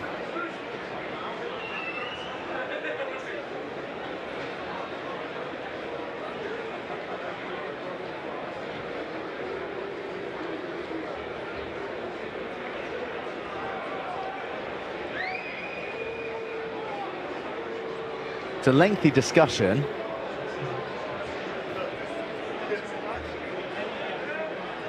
I mean, the argument you could give is that he raises his shoulder. in stepping across the path, but... Yes, we consider, but it's penalty for us because it's the white player going on the red as well. Okay, guys, I'll explain to you. The first infringement, okay, is by your player because he is going like this indirectly on the head. It's penalty because there is no high degree of danger. It's the white going on him. After there is a neck roll, but I come back for the first foul play, which is yours, okay? Okay. So penalty against 17 red. Just, I think it's just. There's nothing much there. Reverse penalty. So just the penalty. No high degree of danger. There was some head contact, and well, that is, wow. This could be a real turning point penalty because Manuel Ferrero is stepping up to be the main man here tonight. 2 from 2, but nothing like this kind of range, this level of difficulty. And well, Ferrero, who is staking a claim for this 15 jersey in the continued sort of injury disruption to Nuno Sousa Guedes, with a famous long-range kick here on finals day, could make himself that little bit more indispensable since relieving Domingos Cabral of the tee. A mighty blow from Manuel Ferrero, which was on target, but didn't quite have the juice. Oh, Cabral doesn't collect it cleanly. Just about gets away from Metrovelli. But it is a warning sign to Georgia that any closer, and Ferrero definitely has the range. He wasn't far off. Valish gets boomed, and here comes Becca Gorgante. Space opening up, but a loose ball from Camacho can only find the touchline. That was a great opportunity in transition. For the first time, the Georgian defence looking fractured.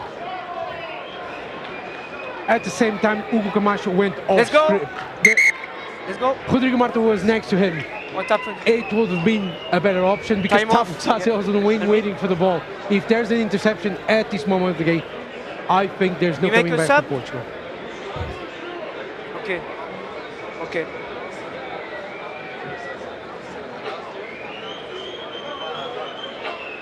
Let's go.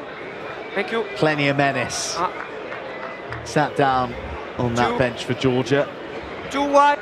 Talk of replacement, I think that we might get to see Nuno Mascarenhas replacing Luka Begic. The Mondamasan hooker replaced by the Cascais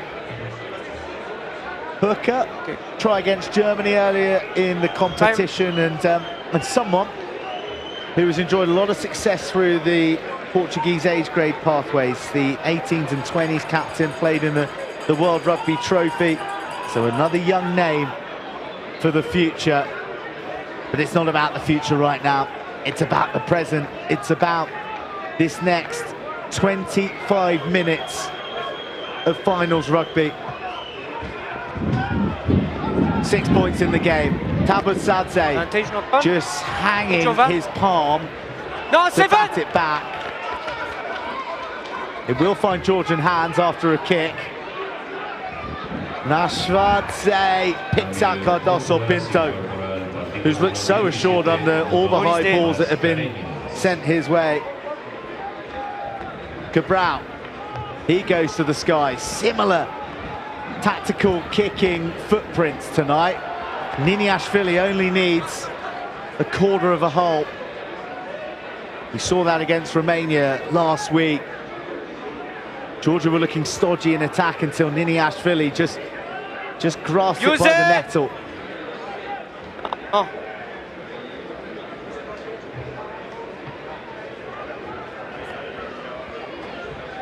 Very contestable.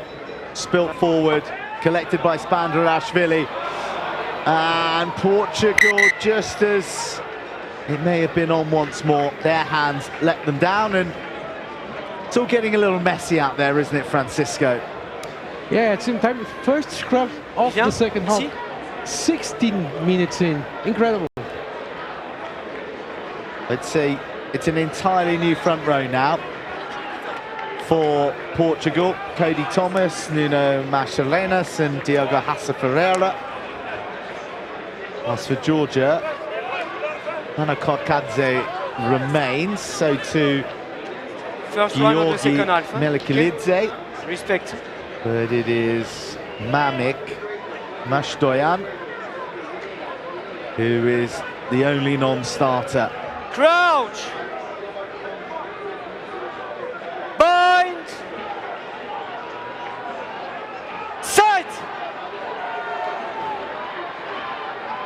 Georgia pop up. Portugal attack.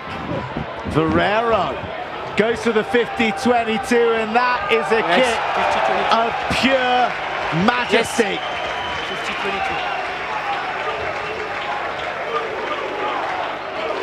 50-22. Is the tide turning in Madrid for Los Lobos? Sensational kick from Alvarez. The vision, and it started all when Tabutadze came sprinting upwards, and then Ferreira saw space out in the back.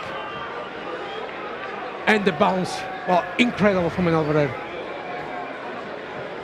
Atari Metrovelli outfoxed at the last. Martin safely delivered to the deck. Georgia looked to splinter aggressively. The going is so tough in there for the Portuguese, but Macharenas has it under his command. No one at home on this blind side, but instead Camacho calls in the cavalry. The backs stay out though. Appleton, expansive dummy, not bought by the Georgians, but sets up play nice and sharply. Cabral combines with Ferreiro, who knows that he's going to get held up, so he throws it out speculatively, and Cardoso Pinto gets ragdolled. Madrid relishing the physicality being offered up by the Georgians, who for the first time tonight are creaking just a shade in their 22. Portuguese runners skittling. Jose Monteiro twisting his way through. Valish refusing to go down, going to within 3 meters, and there's advantage for Portugal too. There's not one player to the left of this breakdown. The body's there, yeah, the body's there. Uzbelo crabs laterally.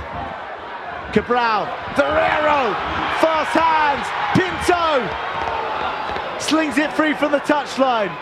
Cabral, he can't escape. Metrovelli just grabs anything that comes into his wingspan, but the penalty was always on the cards, and there's a chat coming the way of the Georgians.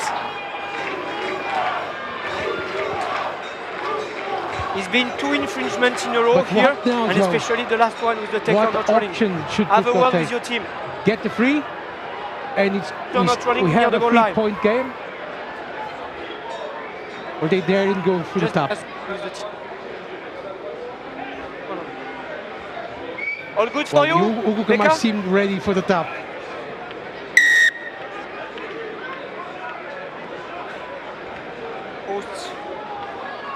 The Georgian defence poised to launch themselves, but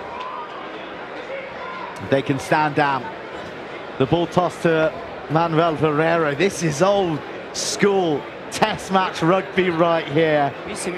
Penalty by penalty. Point by point, Portugal eroding Georgia's lead.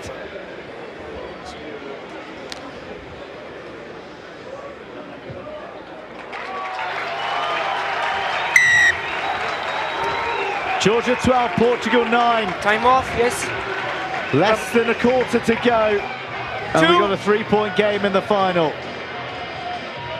Okay. Golpe de castigo pasado por unos Unsuccessful, 3 puntos para Portugal. Those 6 points in the first half, I hope for the Portuguese sake, it doesn't come back to haunt them.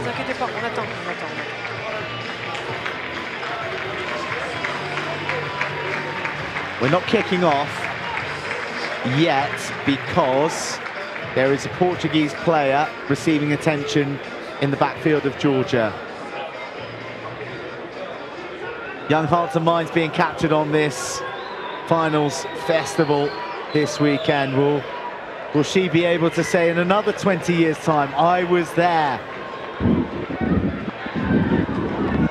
Will she be saying, I was there for Portugal's famous breaking of the Georgian curse, or will you be saying, I was there for Georgia's ninth successive title?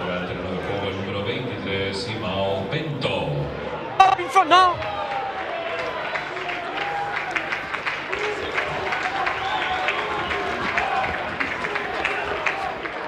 Chunky clearance from Verreiro, who is the line, he is growing into the game. He is taking that mantle of being the main man. No fears whatsoever. That's halfway line. Good idea from Georgia. Speed up. Speeding up play and also taking the threat of the Portuguese lifters out of it. The line out has been a source of strength for Portugal tonight. Leave it now. Georgia, with nearly 22 minutes of the second half play, are yet to score a point. Watched all the way by Simão Bento. Counterattack it good. And while he claims it cleanly, he's dispossessed on the floor. And Melekilidze still going full throttle. Mitrovelli was never going to escape the arms of Rodrigo Marta. He may have been quiet in attack, but he's done his job defensively. Is there a big Marta moment to come? Or is it Tabutsadze who's stolen the grand final headline so many years? Vincent Pinto powers his way through the challenges of the Georgians, and then advantage knock on. Well, Portugal don't look after the ball at the back, but the Georgian defence has been cut out. Cardoso Pinto puts boot to ball. He had a man outside him, and that man was Rodrigo Marta. But Martin's almost through, but for a shoelace. Portugal sense that this is their moment. A long cut-out pass. Simão Bento! Dragged down, just a couple of meters shy. Verreiro looking for big men, finding Cody Thomas. He cannons in to some hungry Georgian defenders, but their hits don't quite have the venom as they once did. And just as you say that, two arrive and force the error. And now it is the Lilos that may look to go the length. Mitrovelli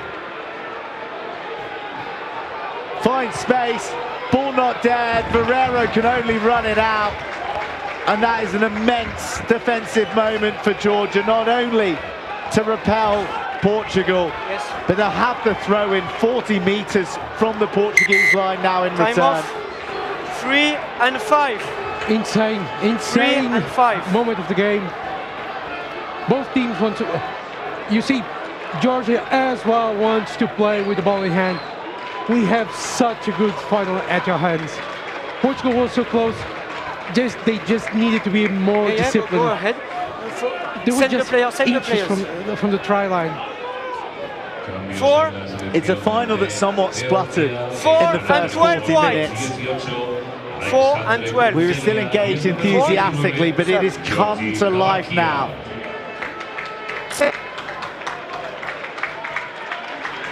Georgi Javakia is onto the field, playing his rugby at Toulon. Started the season at Grenoble. Try against the Swiss. Number 12. Big firepower, big weaponry in the Georgian arsenal on the bench. Marco Bortolami will be demanding big things And Tomasz Appleton is replaced. Guillermo Vasconcelos is on in his place, a younger man playing his rugby for Benfica. Another pathway success to another 15, man no problem. who's tasted success on the big stage in sevens. Outside the 15, With that outside the 15. experience, will that you lost pressure your tell bind. here in these closing moments of a match Chez vous that is in the balance? Advantage, side entry. Georgia, Advantage, yes. this unstoppable maroon wave of mighty men can only be stopped by Portugal doing nefarious acts. Georgi Kevesladze. No subtlety to that carry, but plenty of positive outcome. Georgia have got a penalty advantage, so they're going to chance their arm a little bit more here. Beka Saganadze. Captain stopped in his tracks, and we do come back for the penalty.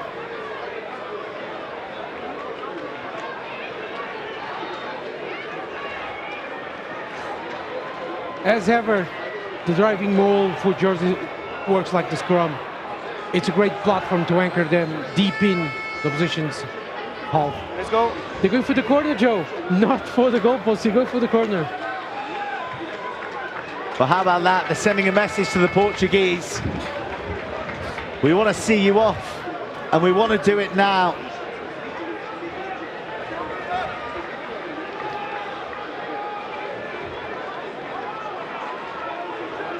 If you were to count up the amount of time that they've spent in this position in the second half, in the 22, it would amount to seconds.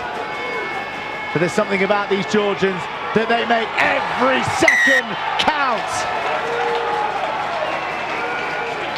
Beka the Beast Gorgadze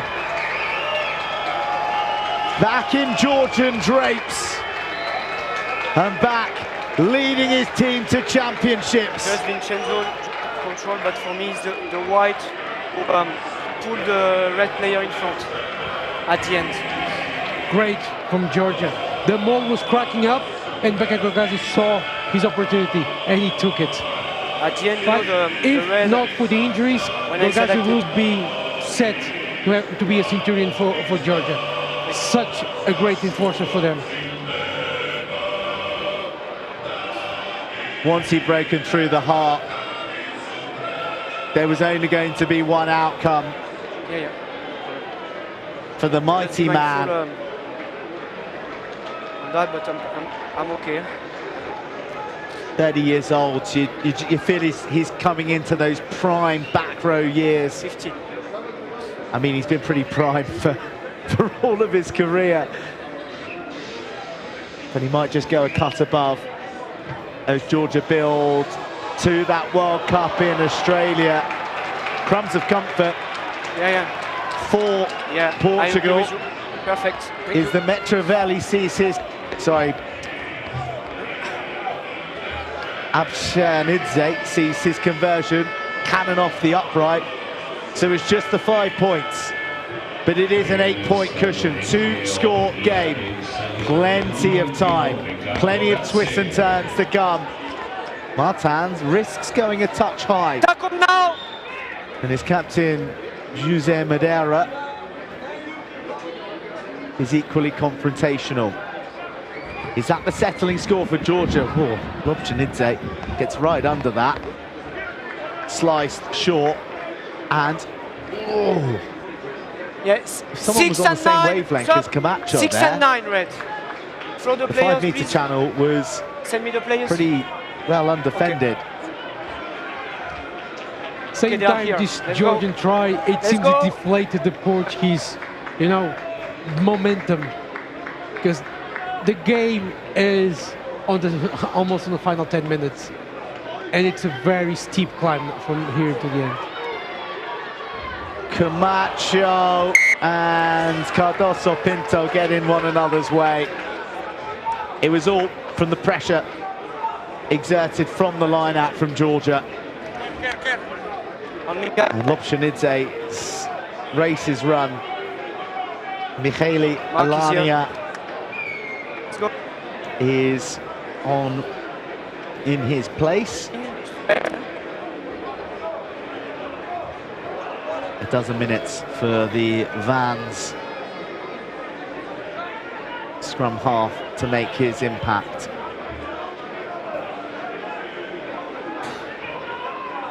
Cambio en Georgia, entra en el terreno de juego el número 22, Mikhail Alania.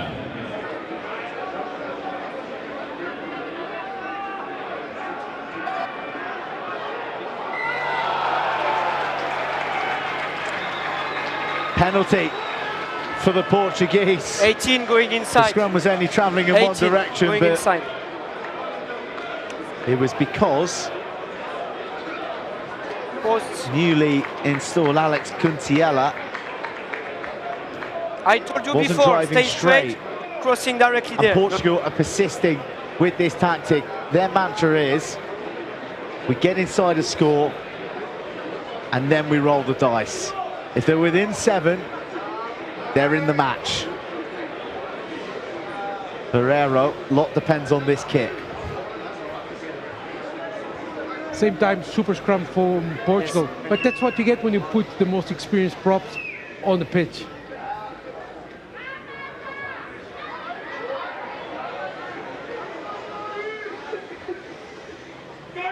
Ferreiro has to hurry after the readjustment. Oh, but it tees him up for a beauty. Some kicks just stay struck, and that was one of them for Manuel Ferreiro. The gap closed once again. It's a 5-point game. Georgia 17, Portugal 12. Hold on to your hats. This last 10 minutes is going to break hearts.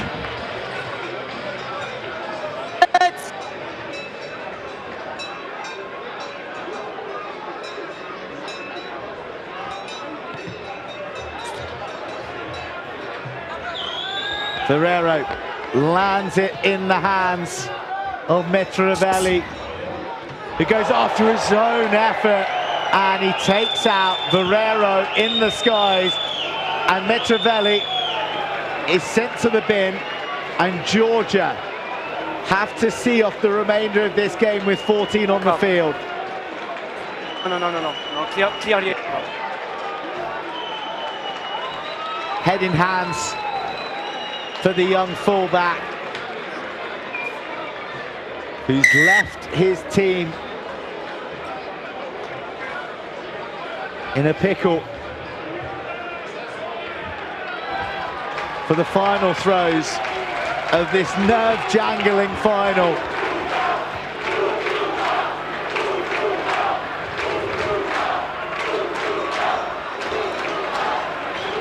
Well, he was skyward as well, but Ferreiro had just made that airspace his so emphatically.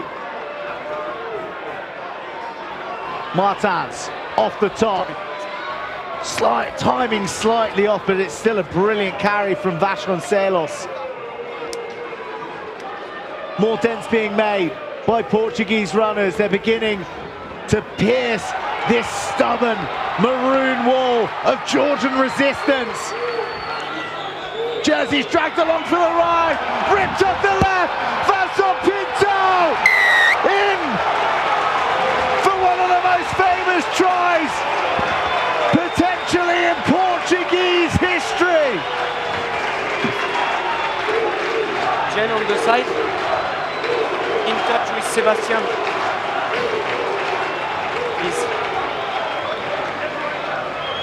Wow, what pass and decision from Hugo Camacho. Cold as steel, that pass went, and Vasson Pinto on the corner. Maybe going overtime, maybe Georgia retakes the lead, maybe Portugal takes the lead now. But this is a proper, spectacular final, Joe. It's been insane, and Ferreiro has been class the whole game. He just now forced a yellow card for the Georgian player and launched what was crucial. This.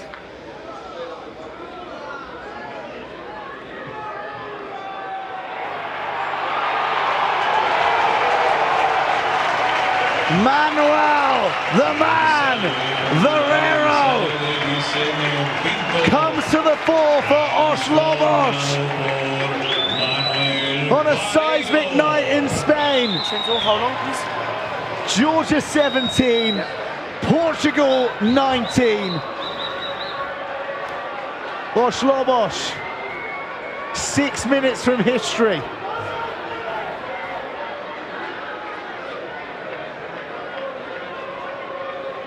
But it's the Lelos on the other side, Joe. They are the champions. They can still do this. Oh, no one puts an authoritative name on the kickoff, and it's feathered forward too. Urgency, desperation in Georgian legs, in their arms, in their deeds, with Tabutsadze. Oh, no one claims it. There's too many men. But Georgia is still there. Sutidze toppled over, now Saginadze. He doesn't want to captain the Georgians to their first defeat in more than 2 decades against Portugal. He doesn't want to lead the Lilos to the relinquishing of their continental crown that they've held for the best part of a decade. Niniashvili just shows a little bit inside and goes alone before he's swallowed by Montero.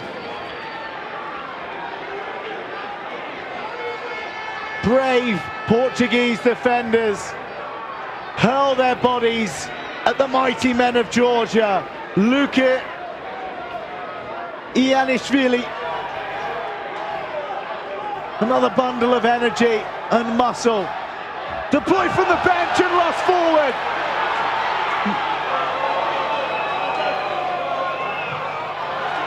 Portugal clear the decks. The ball is lost in the sky by Niniashvili. I think there is a knock-on here. Almost lost by Cardoso Pinto, the fly hack, and then Tabutsadze. It's complete chaos in the backfield.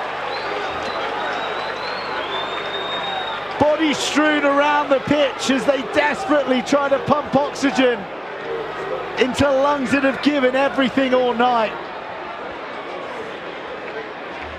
Who was the first knock-on from? It was Manuel Cardoso Pinto. Okay, first knock-on white, and then second, so scrum here. Sorry. Hey. Yes. Outside the 22. Outside the 22. Straight, eh? Joe, it's crucial moment for Portugal. Do they try to snatch here a scrum penalty, or just barely survive and held on the ball? Bind! You've seen quite a lot. What's your opinion? Stay straight. But you'd be mad to call what happens next in this helter-skelter, utterly compelling contest by 2 Rugby Europe heavyweights. Georgia must go 80 meters. Tackle! They've got time on their hands, but it's running out. Michele Alani under so much pressure and scrutiny from the Portuguese pack, who look to charge. Verrero swings his left boot of Rugby Europe justice once more. Georgia. Backwards. Knock on. First surely. Backwards. It's judged to have gone backwards. They escape by the grace of Jeremy Rossier's whistle. Well, they're kicking on an angle to Hugo Camacho. Oh, what a shot. What commitment. Simao Bento, almost cut in half by Luka Ivanishvili. No! And according to Arcot, Portugal are 2 minutes away from rewriting the record books. Now.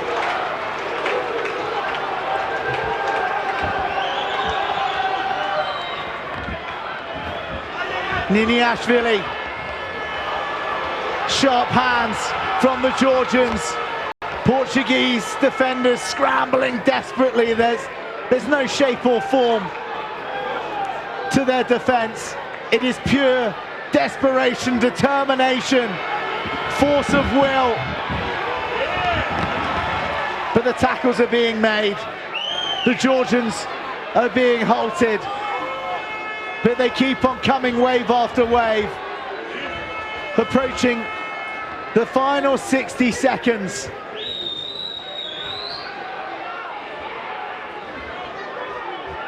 Georgia stacking up the phases. Lining up the colossal carriers. But just meeting a wall of courage in white. No. Suddenly, it is Portugal's defense that is impenetrable. 40 seconds, and then we're into the red of the clock.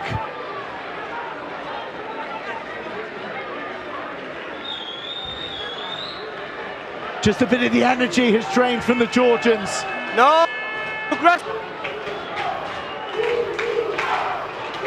15 seconds.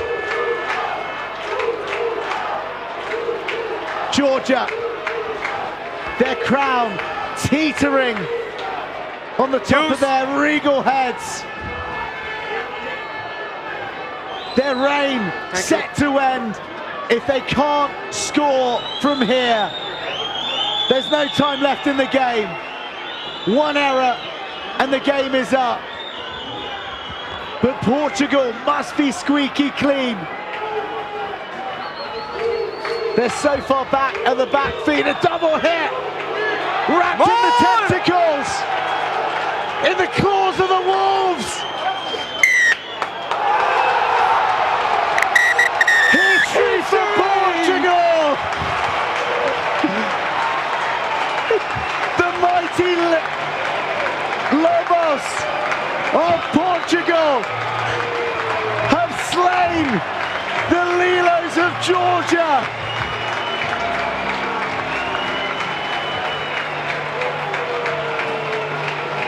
Hear the howls of the wolves reverberate around the continent. Portugal are the new kings of Europe.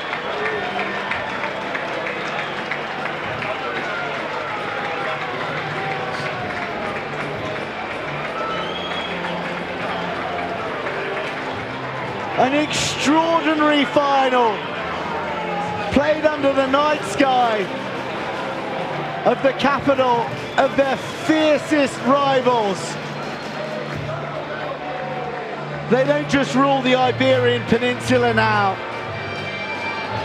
they rule the entire Rugby Europe cosmos.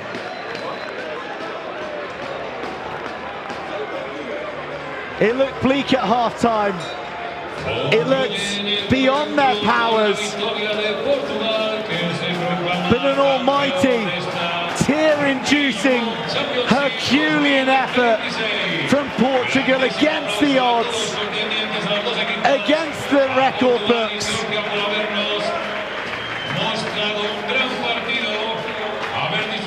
And 21 years, 1 month, and 10 days of pain at the hands of Georgian rugby has been banished to the past.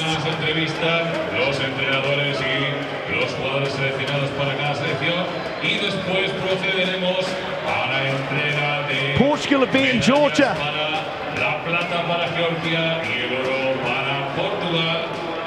17-19, a final for the ages and a crown for the Portuguese in Rugby Europe. Francisco. Let me just highlight what was the turnaround for Portugal, the scrum. When Diogo Hasper and Cody Thomas stepped into the pitch, Georgia was unable to squeeze yet another penalty from the scrum. It was the opposite. the Portuguese started dominating in bossing Georgia around in the scrum, and it was what took them to win. At the same time, the bravado in the Portuguese defense was how many faces that Portugal went down without making no penalties. It's sheer incredible. Shell-shocked Georgians. It is a long, long time since they felt this feeling. 8 successive titles. But it is Portugal who'll be on cloud 9 tonight. The last time they claimed the continental European crown, it was 2004. The tournament had a completely different name. It had completely different countries vying to be the best. And Portugal now reigns supreme. Let's hear from the Portuguese captain on a momentous evening in his country's rugby history. Jose, congratulations on an amazing win. Just give us an idea how you're feeling right now. I don't have any words to describe it. It's an unreal sensation. Last time Portugal won against Georgia was 20 years ago. It's been a really long time. It was a great goal for us trying to win this final. Congrats to Georgia because they've put up a massive fight. But we managed to stick in. I'm incredibly proud for the boys to grab this win. And tell us, what does this do for Portuguese rugby, for your belief in the squad and what's possible for you as a team? It's huge. We've been trying to close the group up for the last couple of months, and now we're starting to get the payoff of all the work we've put in. Congratulations, enjoy this moment. Thank you very much.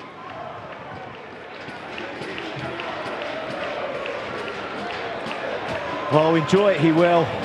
And Simon Mannix, the man who's masterminded this victory, is down there with Mitch, and we're going to hear from him right now.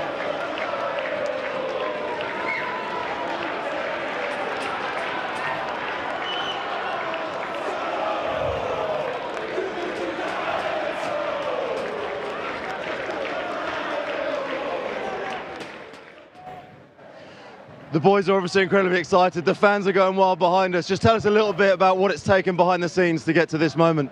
It's been 8 months of incredible work by my staff. We had to change everything, change the culture of the team. If you want to judge a team, look at their defence, and I thought our defence was pretty heroic tonight. They're a bunch of great lads, and they deserve this victory. I think we haven't beaten them since 2005. I thought they played extremely well.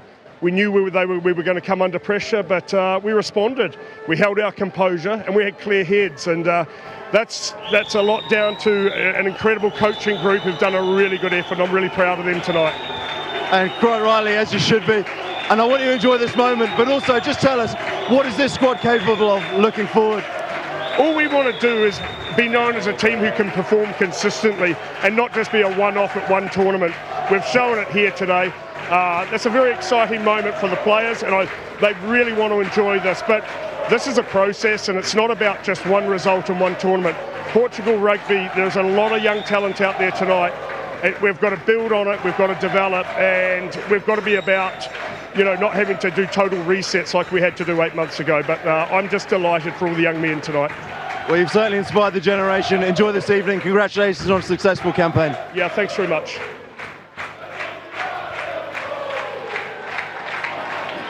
Oh wow, look, Francisco, you can sort of shed your cape of neutrality for a moment.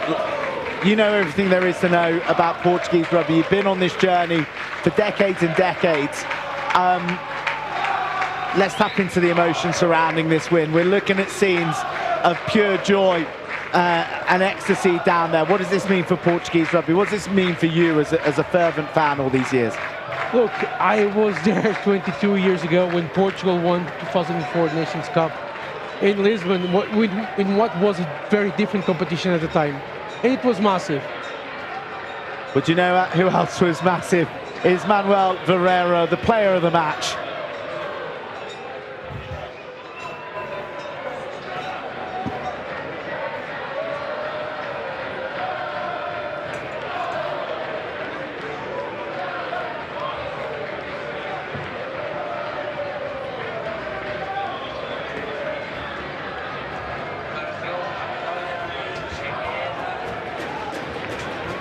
Well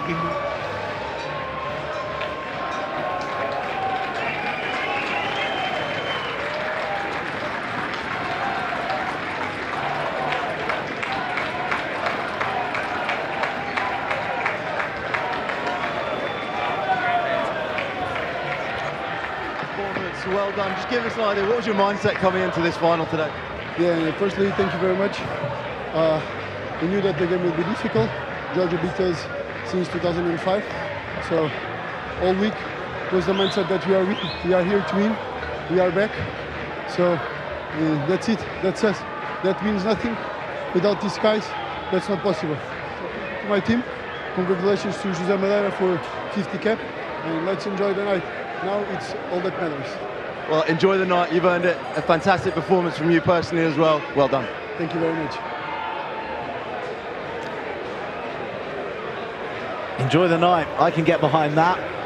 And Francisco, we touched on it in the game, and Simon Mannix also alluded to it. He spoke about the hard work of the last 9 months, but let's take it back a little bit. Let's take it back to some of the age grade successes that have come through the years of Portugal, and then the exposure for young Portuguese players. Manuel Barreiro, he was in that Portuguese team that took a hammering at the hands of England A at Welford Road. A nasty memory, but a formative one. He scored that day.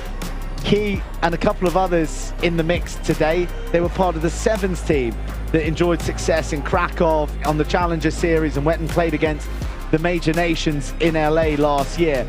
All of that stuff adds to the mosaic of what creates a match-winning mentality, a big game player. Yeah, it's difficult losing to England A, but the way it ended. But players like Manuel Barreiro, didn't feel it was an end, was a means to get somewhere, and they picked up the pace and they built something.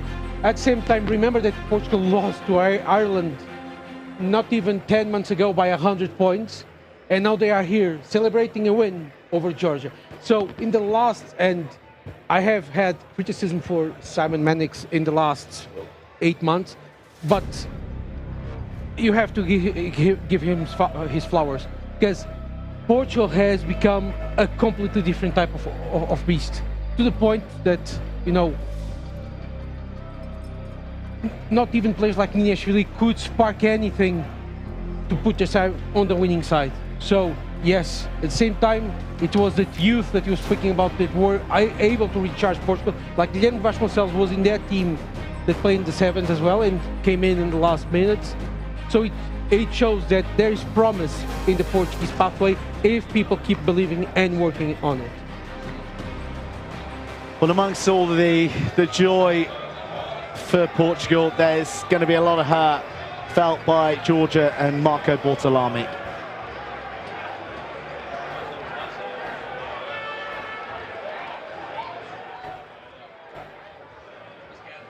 Okay, it must be incredibly disappointing in this moment. Can you give us an idea of what was said in the huddle over there with the team? I think we need to work. We know that, and I think we fought hard in the game, so we have a lot of intent. We probably lack a little bit of accuracy in the last 20 meters, and we lost the kicking game button in the second half. So things we need to work on, and we need time together. That's the biggest challenge for the team. But we are very motivated going forward. So our big objective is the World Cup, the next World Cup. So we still got time to improve those elements. I think the boys, the commitment, we can't question that today, and we move on.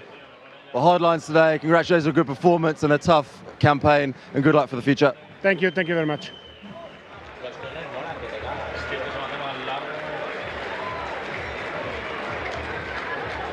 And I think as well, we are also going to get the opportunity to hear from Beka Gorgadze.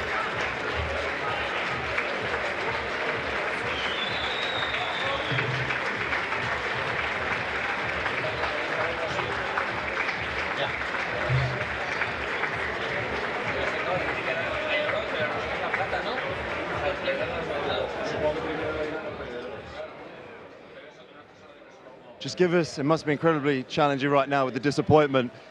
Give us an idea of how hard it is to come into these finals with all the expectation, having won so many times. What's that like coming into big games like this?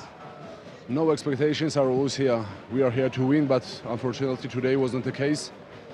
It's really hard to swallow, honestly, because it's been a long time that we have not tasted it, and maybe it was a day to have that gut feeling and that something stuck in your throat, and maybe that's a turning point. Maybe that's a moment when we should really look ourselves in the mirrors and see the work we've done. We're not here to look for the excuses, and really to work harder, even harder, and together for the upcoming events and tournaments, because we've seen that today was not enough. Well, congratulations on a hard-fought game. Unlucky in the end. Thanks for speaking to us. Thank you so much.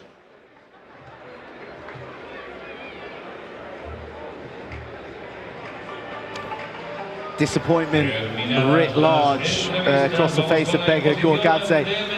Francisco, is talk of Georgia's demise premature off the back of this? People are probably going to get ahead of themselves, aren't they? But this is just one match, it is one final, and it was up against an inspired Portugal in that second half. That's one thing that gets me mad, with people that will look to the defeating side, or losing side, sorry, and say, well, Georgia's coming down, so it was normal that Portugal would have a great chance to win. Look, Georgia's still trying to find a way to embrace a new stage in their transformative game plan. They have a lot of great players, Niniashvili, Abshandhadze, Tapladze, so many in the back line. So sometimes you need to take a step backwards to reach for the sky. And I still believe the Lelos will be again at that form when they went to Cardiff and defeated Wales. So there's still a lot of time. What it matters is the World Cup, and there's still so much time until there. Do you think almost in a sense that this is going to help them on that journey, that it's going to demand some introspection, some reflection, some pretty tough conversations, I'd imagine, given the high expectations they have of one another, and as he said, in that long run, that'll come good at a World Cup, because maybe if they had got the win tonight, they've got the trophy, but the performance had been the same as it is here, it could have papered over a number of cracks. It will be vital for Georgia to understand what failed, not only in this match, but in the whole Men's Rugby Europe Championship. Because let's go back to that game against Switzerland. In the first half, they were just winning by 4 points. So something was amiss. A more sullen second place you never will see. Solemn from Georgia, he came for a crown, but they leave with a medal. And now they must step aside and watch Portugal take their throne.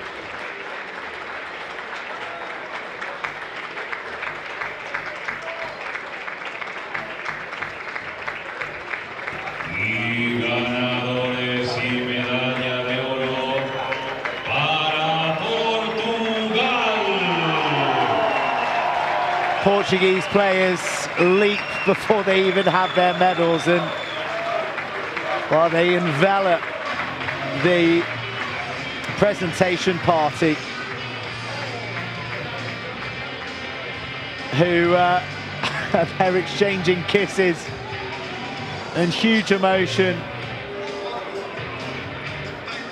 A first title in Europe since 2004.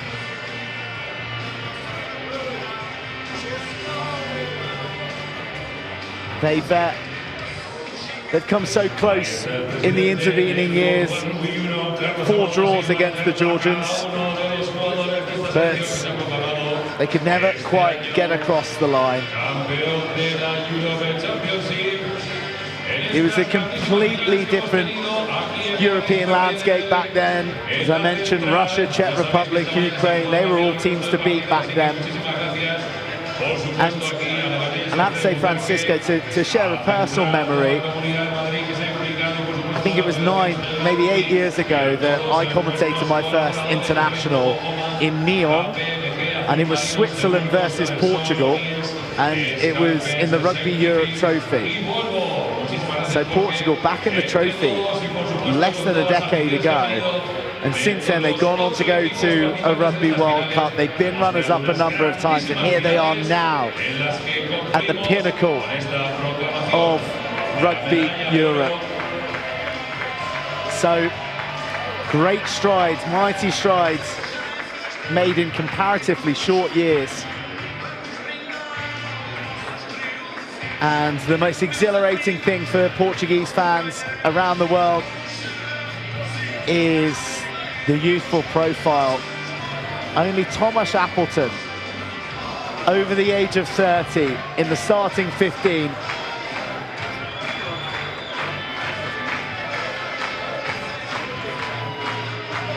He's been there for all the great moments of Portuguese rugby across the last decade. And he'll be in the heart of one that he's sharing with the next generation here.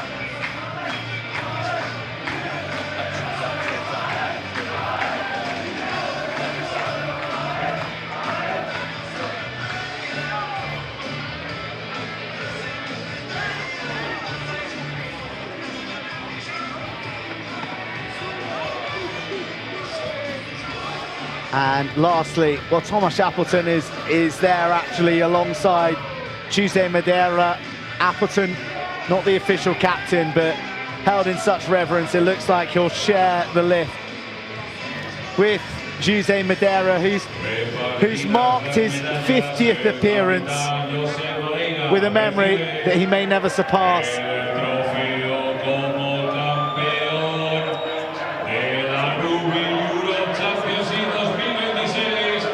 A new nation sits atop of the wreck throne.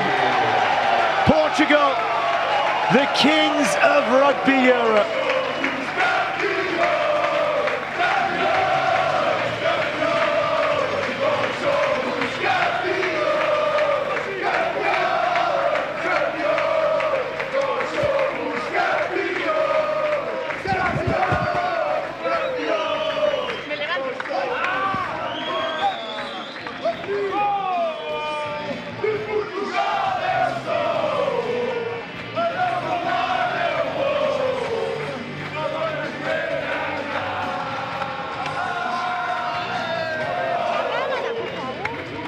And that's some trophy with some capacity for some celebratory drinks tonight that I think will be flowing in some volume for Portugal. Just sort of leafing through some of these names, and I wonder, Manuel Ferreiro, 21 years old, Guillem Costa, Tomas Amado wasn't even born the last time that Portugal beat Georgia. And Ferreiro and Costa were just twinkles in the eye when Portugal last ruled supreme across continental European rugby. A quite remarkable evening for Portugal's Os Lobos.